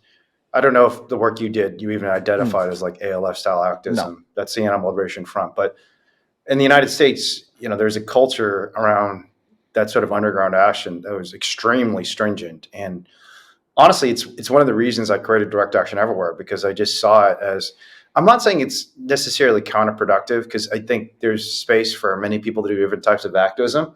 Mm. But at least if your goal is systemic change and broad public awareness and not just rescuing one animal or Right. documenting one farm, you got to be much more open about it. And so, we've taken a very different model where we have trainings where we pretty much openly tell people, yeah, we'd like you to get involved, and anyone can walk in the door. And we do have you sign an NDA that says, you can't be a member of the industry or you pay us $2 million. And I'm still hoping for the day one of the industry agents actually comes in, because then we could sue them and make $2 million. But it hasn't happened yet. But someday, knock on wood, someday we'll fund the movement by suing infiltrators. Yeah. But I've been kind of blown away by what Animal Rising has been doing recently, because they're even more open than us. Right. They're just like, they're not just open in terms of like doing trainings and saying, because part of the reason we're open is because we've developed this not just moral theory, but legal theory, that what we're doing is legally and morally correct. That we're not doing anything wrong. The industry's doing something wrong. And why do we need to hide what we're doing when everything we're doing is right, including under the law? But Animal Rising is taken to the next level, where it's not just that they openly organize people to do the work and the direct action. They openly advertise what they're doing. Right. Like, they were training people openly and talking at trainings openly, and it ended up being on the front page of some newspaper in the United Kingdom that they were going to disrupt the Grand National race. Yeah. I mean, like, what do you think of that? Do you think the movement should be moving in that direction? Because it's actually kind of challenged me a little bit too. Because if you're really serious about believing what you're doing, maybe you should telegraph. It's kind of like, it's actually kind of reminds me of fighting, where like there's some fighters who can say exactly what they're going to do before they do it. They say like, okay, what I'm going to do. Fighting again. Exactly. It's kind of like, do you know, Babe Ruth called his shot. He said like, I'm going to hit a home run in the second inning and it's going to go out of the park. Or like fighters will say, in the third round, I'm going to take you down by submission, or whatever it is. Right. And that's exactly what happens. And there's something incredibly bold about just saying exactly what you're going to do before you do it, because it shows a degree of confidence and strength that all the folks who are hiding and running around in the dark like me and maybe like you, don't have. I don't know. So what do you think? Depends on your goal. I mean, yeah, that's true. It does. That's all it's about. Yeah. I mean, if your goal is to do what Animal Rising is doing, which is just pick up as much media as possible, and even if they fail at disrupting the event, they've still gotten a load of media from telling everyone they're going to disrupt the event. And then because they have a bit of a reputation now, along with Just Stop Oil, for being really, really pesky and annoying, the media covers them, because the media is like, oh, this is probably going to be juicy, so they cover it, and then they kick up a whole fuss. And so it just depends on the goals. And they took a bit of a guess on that one, and it worked out. But the next time they do something like that, maybe the media will just say, actually, no, we're not going to. We're going to ignore it. And then you've told them what you're doing, and the only thing you've achieved is now they know to be ready for you, and the media is not covering it. So it really, they have to, I guess they're playing it by ear, and I guess this is going to evolve the longer they do this. Maybe they can't play that same trick again to let them know they're coming, because now, everyone knows that now. That maybe the news won't cover it this time, because it's like, oh, you did that once already. That's boring now. Because that's how the media cycle works, isn't it? They're just looking for something that's fun and interesting. Yeah. So going back to the more conventional model where, as you said, trust is really important. I mean, how did you build trust in the activists who took you out? And what do you look for in other activists that earns your trust?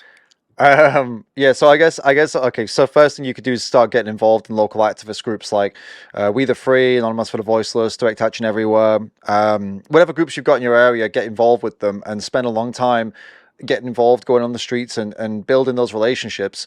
If there are investigators in that world, you'll probably end up coming in contact with people who know them, and you could start to kind of have those discussions and try and put yourself in those places. But in terms of the trust, it's tough. I mean, how do you earn the trust of people? I mean, how would you earn my trust? I mean, I can smell a narc from a mile off. I feel like I feel like I would be able to know. I mean, that might be funny for if I've not spotted them before, but I've got a bit of a. I feel like I've got a sixth sense for people who are a bit dodgy. For example, this is really funny. Do you know the YouTubers Mel and Steve? No. So they're both outreachers. They do a really good job over in the UK. And when I met them for the first time, I reacted to a couple of videos, and then we met in person. They were just very, very, very, very nice, and they are very, very, very nice people, just incredibly nice. And I left my meeting left the thing we were at, and I said to Annie, like I'm worried about these guys. Like these guys, Hmm. are they legit? Like they're too nice. It's too much. That's Like really nice. they could be infiltrators or something, right? And then but I was like, just kind of semi jokingly, that's how paranoid I am. Okay, to Hmm. prove that they're not infiltrators, by the way, just FYI, Mel just got vegan tattooed on her neck, and Steve has got a massive pig in a cage tattooed on his neck, a huge tattoo. So I mean, it's pretty damn established. I knew before they got the tattoos, but just for anyone who's also not convinced by me saying they're solid people, that's convincing enough. But that shows you how paranoid I am about this and how distrusting I Hmm. can be. So I think for me personally, I find it easy. But as for how others do it, I couldn't say. I really don't know how you're supposed to decide who to trust and who not to trust. With Mel and Steve, I just spent more time with them, and I realized that no, they genuinely are just incredibly lovely, The nicest passionate, people. kind people. Hmm. And I'm just being paranoid. But if someone is really, really, really nice, you should be paranoid. Like, why are they so nice to you for the first time meeting? What is it? Do you know what I mean? Like, that is Yeah. something to look out for, because at the end of the day, who's just that nice these days? These two are just so nice that I've thought they were infiltrators. How nice is that? Yeah. So I don't know. Honestly, I can't give you a solid answer on how to tell you who to trust and how to gain trust. You just got to feel it out and prove yourself, I suppose. But even then, people still might not trust you and still say no, even if you spent years doing street outreach or whatever, because they're just too paranoid and people have been stung before. Yeah. It's And you can difficult. understand why people are paranoid because you probably have heard the story of this guy, Bob Lambert, from the old school in the Um, animal rights movement. This no, is go on. the undercover cop who had Oh, the kids with a kids. woman in the animal rights movement and then just disappeared. And then after this happened, he got promoted to be the head of the undercover unit in the United Unreal. Kingdom. Unreal. And it wasn't disclosed until years later. Some Greenpeace activists who are also animal rights activists heard Yeah. him giving a talk about undercover work at some security conference. I'm like, wait a minute, that's that dude who we knew 20 years ago. How It's did wild. he? How? I mean, it's oh man. What? Yeah. What? How much is he getting paid, or what is it that he's doing it for? Ego to have kids and stuff. You didn't need to have kids, So, and you then one of the know. most disturbing things, I think it was under Scotland Yard. I don't remember the exact law enforcement agency, Hmm. but I know there were activists who were basically trying to press the government to disclose whether they knew this happened and whether they encouraged and supported it. Like Hmm. someone essentially, sexually coercing, sexually manipulating Yeah. someone and having a child and then abandoning a child. And they couldn't get an answer. The government wouldn't respond yes or no, whether they knew about it, which is incredibly disturbing. I will That's say sick. two things briefly about that. I do think the paranoia can be counterproductive. And I think one of the reasons I like the open model and I think I'm really attracted to the animal rising model is because it overcomes the paranoia. Because it's just Oh like, okay, yeah. if we're Good all point. open about everything, we just don't have to be worried. Whatever. I mean, Good point. you don't have to spy on us because we're going to tell you everything we're going to do anyways. You're wasting your time and your Yeah. money. You don't have to Great like point. infiltrate our Great group. point. There But is a good way around it as well. Just while we're on the topic of like getting around it, you actually don't need to trust people to go on these kind of things. So, for example, if you're somebody who's listening to this now and you do covert stuff and you're worried about trusting people, there's very easy ways around it. So, with the people you do trust, you discuss where you're going to go, right? What you're Mhm. going to do, and the ones that you don't trust, they can come along, but they have to give you their phone, and you can put their phone away, and you don't tell them where you're going, and then they get their phone back after it. And it's not about trust. You can make, I mean, I'm going to say that you can make up an excuse and just say, hey, just so we all haven't messed up or anything, let's turn all our phones off, put them in one place, and just keep one phone on, Mhm. so they don't feel like they're being They're targeted. targeted. Yeah. You know what I mean? But that's a way of doing Yeah. it. That way you deal with the problem. Yeah, I could see that, and there are activists within Direct Action Ever who've taken that model. Mm, I don't agree with it no. and that's partly because I'm thinking about the broader ecosystem and narrative we're trying to tell with these actions, and I'm even thinking about the court cases. If we're all charged for Yeah. this, um, But it's just in I want to be covert able to though. trust people all Yeah. the way through, and if I don't All trust right. someone Oh enough yeah. to Sorry, I have get you the now. Yeah. phone on them, then I don't want to go to trial for them with Yeah. them All right. either. All right. Yeah. I get that. That And makes sense. we've had some pretty disastrous experiences recently where some of the activists, it's not that they broke confidentiality and exposed an investigation before it was revealed to the public, but they weren't good co-defendants to have for Right. various reasons. They weren't trustworthy co-defendants, and it ended Okay. up causing massive problems. So, I get it. I mean, to me, like I actually think that's one of the mistakes, and maybe it's partly because I'm doing some different things than other folks. Like, for example, we're so public about everything we do. We're open about it. We're trying to defend a legal theory. We're trying to go into court. Right. openly. But one of the great mistakes I made was not putting enough of a filter up to ensure people are trusted. And I don't even mean trusted in the sense that they're not infiltrators, because that's a pretty low bar. Obviously, you don't want people who are infiltrators and working for the industry or the government Yeah. trying to destroy the movement. But even just character. I mean, there are a lot of people who are just a little out of control. And they're still a great place for the movement. They can go do protests. They can go do outreach and be a little out of control, and that's fine. But when you're working in these extremely dangerous, complex projects with people who need to depend on each other for their own freedom, you really need to have a higher filter. No, I get that. The other thing I'd say is, even though there have been notorious instances like this guy, Bob Lambert, who I think was undercover for years and had a child with another actors and then just disappeared. I don't remember he had a pseudonym. He didn't use the name Bob Lambert. I think Bob Lambert was his actual real name. Right. But I think it's important to point out that it's very, very infrequent. If you look at the history of infiltrators, and maybe there's all these infiltrators we don't know about, but it's pretty uncommon for there to be undercover agents working within the movement. I've probably been targeted by the government more than any animal rights activist in the United States over the last 10 years. I think it's hard to argue that I'm not the most targeted. And I think, from what I recall, in all the discovery we've seen in all of our legal documents, there might have been like 2 or 3 undercovers who came in at various points. Right. And usually not in super intrusive ways, just coming to a few potlucks, not like embedding themselves in the movement. Doesn't mean there might be other documents that come out years later, because there's still a lot of stuff they're holding confidential. But the likelihood that you're going to be targeted by infiltrators and animal rights activists is very low. And there are certain things you can look for. Like the infiltrators like Bob Lambert, who we do identify, they tend to have confusing backgrounds and biographies. You can't figure out who their family is, or they don't have a family, or they're disconnected from their family. They come in and out of the movement inexplicably and somehow have money that you can't explain. They have money to spend. You're like, what do you do? I mean, how are you buying everyone a meal, right? And you're right. Sometimes they're nice, especially financially. They'll provide funding because this is a tried and true method by the industry and the government. They use money because that's what they have a lot of. They don't have integrity. They don't have the moral high ground, but they got a lot of money. And so they can throw money around it and buy your equipment. And you don't realize, this person who's saying they're going to pay for all the vet bills and and I'm not saying if someone offers to pay the vet bills, that means they're an infiltrator. Just to be clear, there's a lot of really generous people who want to help out financially. But especially when you can't even figure out where all their money is coming from, that's suspicious. So, and when we do a training, we actually point to some of these factors, because while I don't think it's good to be paranoid, it is good to know historically what are some of the attributes that infiltrators have had over the last 50 years of environmental and animal rights activism, and you can learn some things from it. So, but I think in general, the need to know basis is a pretty solid way also of just keeping things under lock and key. If you don't need to know this information, why would you have the information?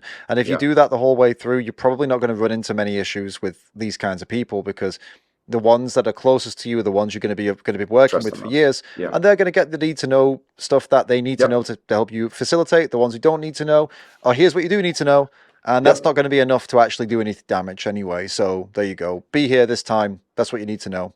We're going to go somewhere. I don't know. So it's probably.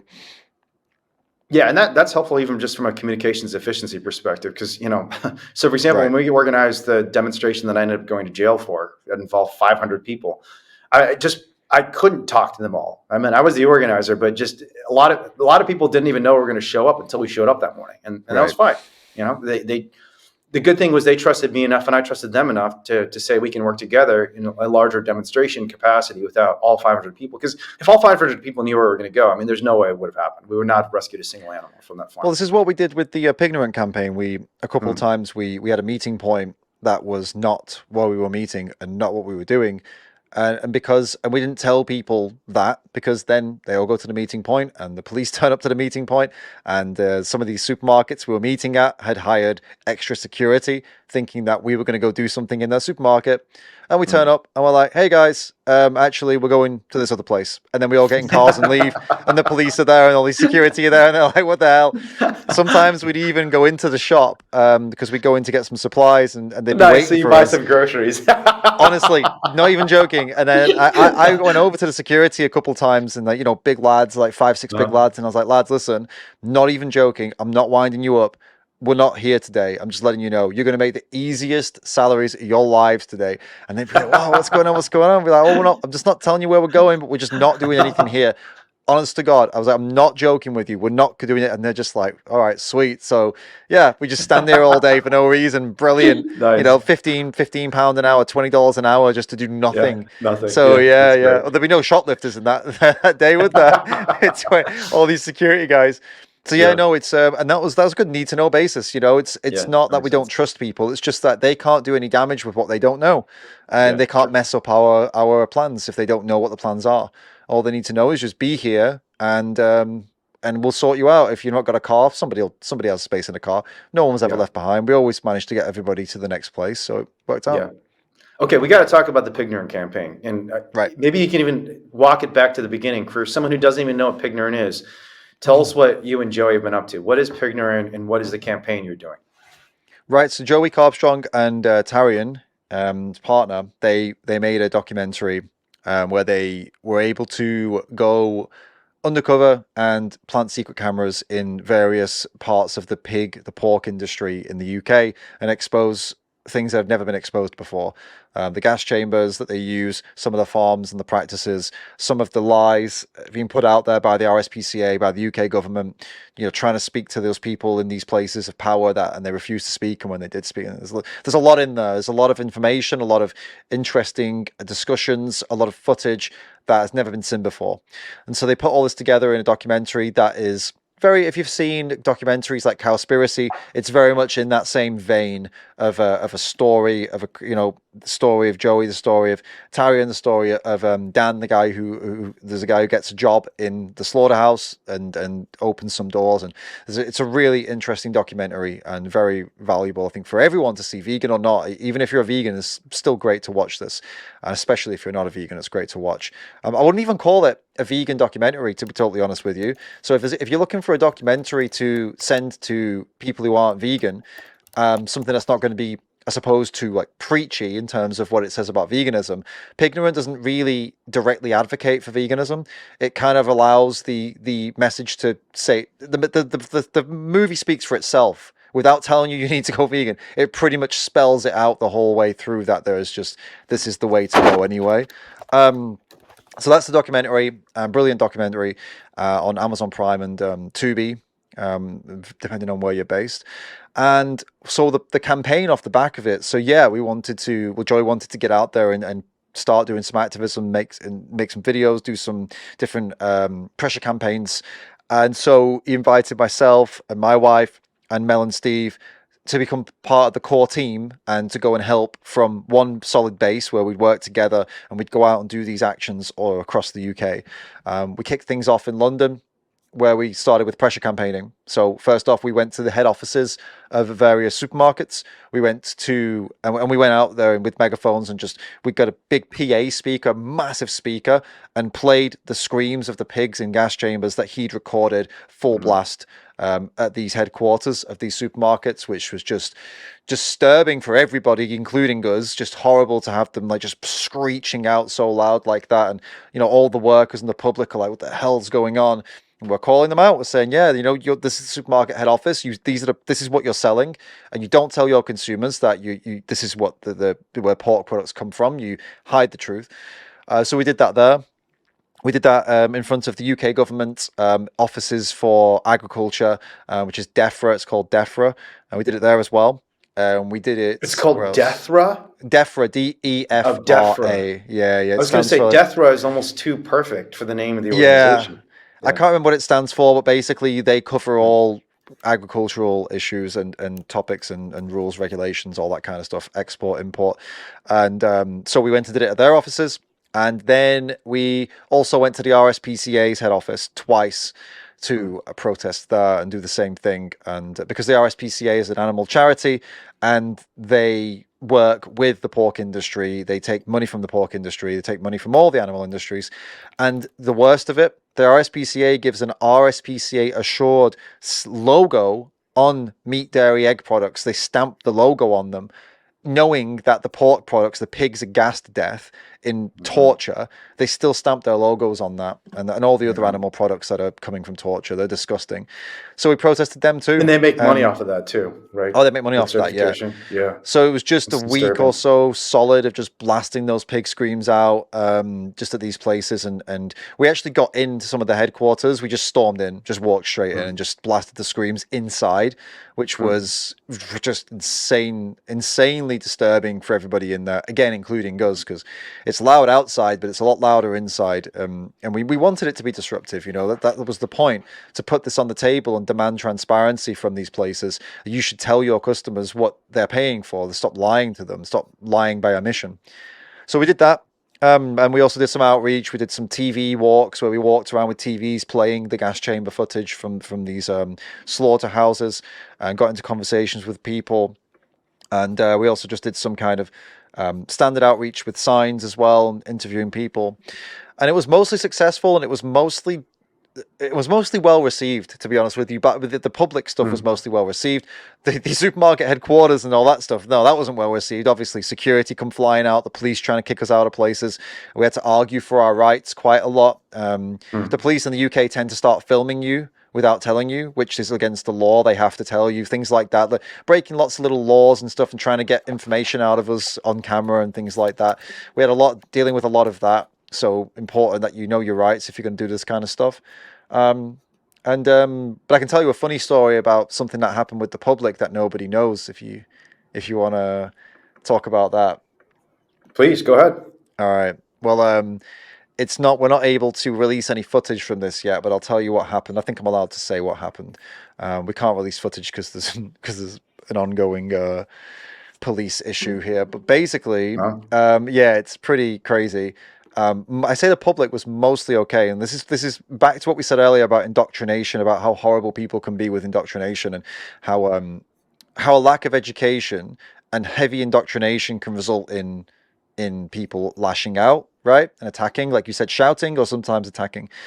I was talking to somebody sat on a bench, about the gas chambers, and some people behind this guy started just shouting at me, right? And they weren't young people, by the way, in their 60s most likely, shouting abuse at me. I wasn't even talking to them. I was talking to this guy. So I said, sorry, 1 minute. And I go over to these two. I'm like, what, do you want to say that again on camera?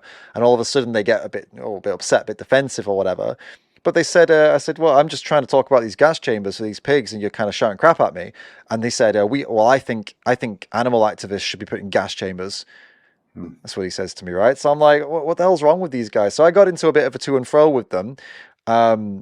Said a couple of things to them that were probably, I don't know, I wasn't that mean, but I was thinking, like, have you two been drinking? Like, what's wrong with you? I was saying stuff like that. And I said, I really hope you guys don't have kids, by the way, because my God, what a shame if you're their parents, stuff like that. I was saying stuff because they were just so horrible. So I was like, you know what? Let's just get some good videos out of these idiots, right? Because they're just they were beyond redemption. You know what I mean? They were terrible people. At least in that moment, they were terrible. Maybe they're nice people in other moments. Who knows? Yeah. Anyway, it ends up the guy gets his water bottle, because he's got a water bottle, and just starts spraying water at me.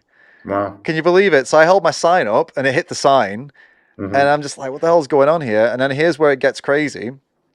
A little bit after that, some other activists go over, and because I say, like, these two are, like, really aggressive. Right? So some other activists are like, oh, let's go see what's going on then. Like, what's wrong with them? So they go over to talk to them. The guy ends up punching one of them. Jesus. Yeah. So that ends up in, like, a real big problem, big scuffle, police get involved. And you have video footage of all this? So I have footage of the spraying and all that stuff, and I guess there is footage maybe of the other stuff. I don't know how much there is out there, but yeah, it was pretty hardcore. And fortunately the police, they logged us as victims, because there was some footage of the initial kind of there was footage. And they saw it, the police, we showed it to them, and they were like, this guy is clearly the attacker. So they said, like, served him a notice to leave the area immediately, and then they took all of our things as victims. So that's kind of an ongoing thing, I think. Hopefully they leave it, but yeah. That was probably the craziest moment of the whole thing. It was wild. It's just a guy just losing it completely, if you can believe that. So this is the kind of thing we have to deal with. Was he just kind of a snowflake who was so sensitive to the idea that people are criticizing some of his behaviors? Or I think. Well, I'll give you Joey's theory. Joey said that he didn't think these people had the capability to explain why they were upset, They're doing. Yeah. right? Huh. And that's why they just resorted to this, how do we, instinctive, suppose, Yeah. Neanderthal almost.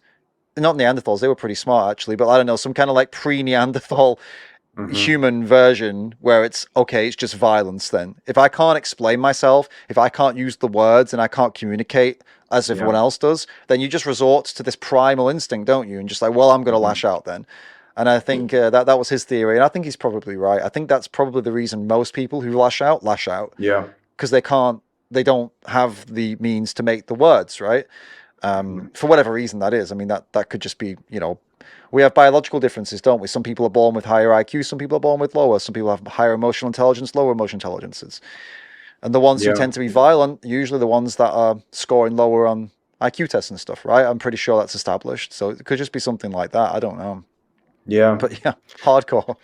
That's such a good metaphor for our entire society. Just the inability to kind of respond to the challenge posed by the animal rights movement causes our entire society to go sideways. That was something a lawyer friend of mine used that characterization when you're interrogating a witness and they don't have a good answer for the question you're Mm. asking, but Right, their answer comes out sideways. And sometimes it right. comes out in their body language, it comes out in their tone of voice. It's just their words don't really make any sense, but it's coming out sideways. And that's kind of what happens with our entire society when we challenge our society with just basic and logical points, such as what is the difference between a dog and a pig? Why Right. is what's happening in China such an awful atrocity while literally gassing dogs to death, is being banned across the country, but then gassing pigs is celebrated as this victory by the RSPCA? That doesn't make any sense. I mean, how can that possibly be consistent? Yeah. But when you don't have anything to stand on, your answers sometimes come out sideways. They just come out Right. weird, and it sounds No, like maybe yeah. that's what happened to this guy. Most So we've likely, been yeah. talking for a while. Any last things you have to say to the audience, and maybe even kind of ways to get involved with the Pignorant stuff or other stuff you're up to? Yeah, I mean, look, I mean, to kind of close off on that point of that, that story, which started quite funny but ended up not so funny. It's just remember that was happening not because we were doing anything, you know, bad or wrong or hurting anyone. In fact, it all started when I was speaking to somebody that was nothing to do with these people. Mm. And we just, I guess the message of that is just to kind of get used to the idea, get used to the fact that when you are defending animals and you are defending pigs from bloody gas chambers, you're trying to say we shouldn't gas animals to death. You're saying this is horrible. It's slashing their throats and caving their heads in and slashing their throats or whatever it is. It's all horrible and violent. Simply saying that is going to invoke some of these reactions from people. And I think it's Hmm. important that you as activists, you get comfortable with that Yeah, because be that's ready just a for it. fact of the matter. You are not going Yeah. to avoid that. Now, not everyone's going to punch you in the face, but be ready for the fact that one day that could happen. And that's not a reason to not get out there and do it. That's a reason to get out there and do it because Hmm. we have to go and rock the boat. These Yeah. people are going to get aggressive, they're going to get annoyed or whatever, and that has to happen for change to happen because change doesn't come easy. It Hmm. comes, people are going to scrape with their thing, they're going to dig their nails in as hard and dig their heels in as hard as they can the whole bloody way.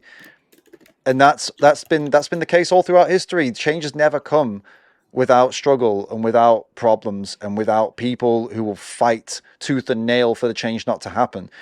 It's all the more reason for you to please get out there and do it and try and push for these changes and try and help. And look, 9 out of 10 people are not going to be like that. 9 out of 10 people are going to be pretty kind or at least neutral. Maybe not even 1 out of 10 is going to be violent like that. It might be one out of a Hmm. thousand, Yeah. but the fact that they are like that, as I said, is the reason to be out there, not the reason to avoid it. Yeah. And that doesn't No, mean so going. true. And also, it doesn't mean going out. I mean, it doesn't mean when I say go out there, I don't just mean do what I do and risk getting beat up. You can do stuff online. You can do Yep. stuff. There's so many things you can do. But yeah, it's necessary. Just do something. Just Also, do let me something just for say this with animals. all respect to you, because I love this about you. You do have a little bit of a personality that makes people want to punch you, David. That's And I do too. So I'm not saying that to criticize you. I'm just saying you're probably inviting punches a little more than the average activist. So I don't think people should look at your experience and say, no. "Oh, I'm going to end up getting attacked and yelled at and punched the way David and his crew are." Because I think you do have a way of being a little prickly towards people in a very powerful, nonviolent way. But I don't think, look, I can't, I'm not going to go out there and say people have come to try to punch me. They tend to not try to punch me. I'm 6'2" and 90 kilos. So I know they don't try to punch me most of the time. They're intimidated by me. But if you are a smaller individual, then people bullies pick on people who they think they can beat up easy. They don't come after someone like me. But that's what I'm saying is that it can happen to me, and I'm well aware that it could happen to me. And I'm aware that one day it probably will happen to me. Somebody much bigger than me will probably go, he's an easy target. I'll be like, oh shit, I thought I was pretty big, but okay, maybe not compared to this guy. It's going to happen probably one day. But the point is again, you know, if you even if the thing is, you say I bring it on and people, but I've seen people totally peaceful and they get attacked as well. So my point, I guess, is, and I don't want to put people off here. Maybe it is putting people off, but again, it is the reason to go out there is because these people exist. Don't put yourself in situations on purpose, but be out there because you need to cause the friction to make the change. And then whether that's online or Instagram doing posts or whatever, reposting, reshares, making videos, YouTube, going out in the streets and actually working, going to do something with DXC, whatever it is, just do something. These people need to be challenged. Yeah. You know, you just independently and in much more simple terms restated a very important theory in sociology by a scholar that I'm very friendly with and I like a lot. I was actually just emailing with him this weekend named Doug McAdam. He's one of the most important professors of sociology in the history of that discipline, and has done a lot of really interesting quantitative work. Like he was the first person to bring like statistical methods to sociology. He wrote a book called The Theory of Fields, which is a very complicated book that honestly I think most people don't need to read because it's too complicated and has a lot of theoretical jargon. But his basic point is the same one you made, and because what he means by a field is a lot of people when they think about change, they think about like building a sandcastle on the beach, and you know it's kind of a hard thing to do and you got to be careful, but you know just keep at it and you keep building the sandcastle and it'll be fine. And that's not what a social movement is like. Social movement is more like building a sandcastle on the beach with someone else who keeps trying to kick your sandcastle down. Right. They keep running over and kicking everything down. And trying to build a sandcastle in that environment, that's a field. It's a dynamic field. And he distinguishes between static fields, which are just like basically empty landscapes where we just have to create something beautiful and then people will be drawn to it. In dynamic fields where there are adversaries who are actually trying to destroy everything we do. And a field, like a sporting field, is such a different environment to try and create change in than a place where you can just sit peacefully and build your sandcastle. Right. And you're basically making the same point in a lot more simple terms than he made it, which is one of the most fundamental lessons of social movements, that we're in a fight. And I used to tell people, the 10 words that I used to leave people with are find your voice, find some friends, and fight like hell. And all those words, every single one of those words is really important. Yeah. And the reason it's a fight, and I know it doesn't have to be a violent fight, but it has to be a nonviolent fight. And the nature of a fight is when there's a fight, you have adversaries. Mm-hmm. It's not just about what we're trying to do for the animals. It's about the folks on the other side and the institutions on the other side that are trying to stop it. And the other thing about a fight is it's always going to come with some sacrifice. If you go into this thinking it's going to be easy, there's not going to be any cost to anyone, it's not going to happen. In fact, you have to get to the point where you invite those costs, where you recognize, I'm not saying everyone has to sacrifice in all ways, and God forbid someone dies or even really has to suffer serious physical pain from our work. But if you go in thinking it's just going to be like riding around the circle on a carousel all day, that's just not realistic. And so preparing yourself for that is important. So these are very good lessons that you've learned, and I'm glad you're sharing them with others, David. All right, my friend, we've been going almost 2 hours, and I got to get back to work. I'm sure you do too. But thank you so much for all your time. Just last thing, can you just tell people where they can find you and anything else you're working on social media so they can follow your work? No, sure, yeah. You can find me on YouTube as David Rams, Twitter, Instagram, Facebook as well, if you're into that. I don't know if many people still are into that, but it's there. It's there. And what I'm working on, I've got a couple irons in the fire, but you will know. It's need to know, like we've spoken about earlier on. You'll know when you need to know, and we'll. So already practicing. Yeah. But yeah, keep an eye on my channel. I've got very big things coming up, things that I hope are going to be very powerful for animals, as well as many interesting videos that I'm editing right now, the outreach videos, conversations with people. There's some really powerful stuff there as well, and some also, educational and entertaining. So if you like that, powerful but also kind of entertaining videos, I do try to do that with my channel, because at the end of the day, our activism has to have some element of entertainment to it, or some kind of, otherwise nobody pays any bloody attention, do they? So I do try and do that. So if that's interesting to you, then come and check out the channel, and hope to see you there in the subscribers soon. Good stuff. Go check out David Rams. It's some of the slickest and smartest stuff in animal advocacy. So thank you, David. Until next time. Thanks for having me. We don't have to hurt animals. You can protect them. We don't have to kill them. We can care for them. And that's who we're meant to be, right? That's who we are when we're at our best. We're caring for each other and for the other living beings of this earth and not hurting them.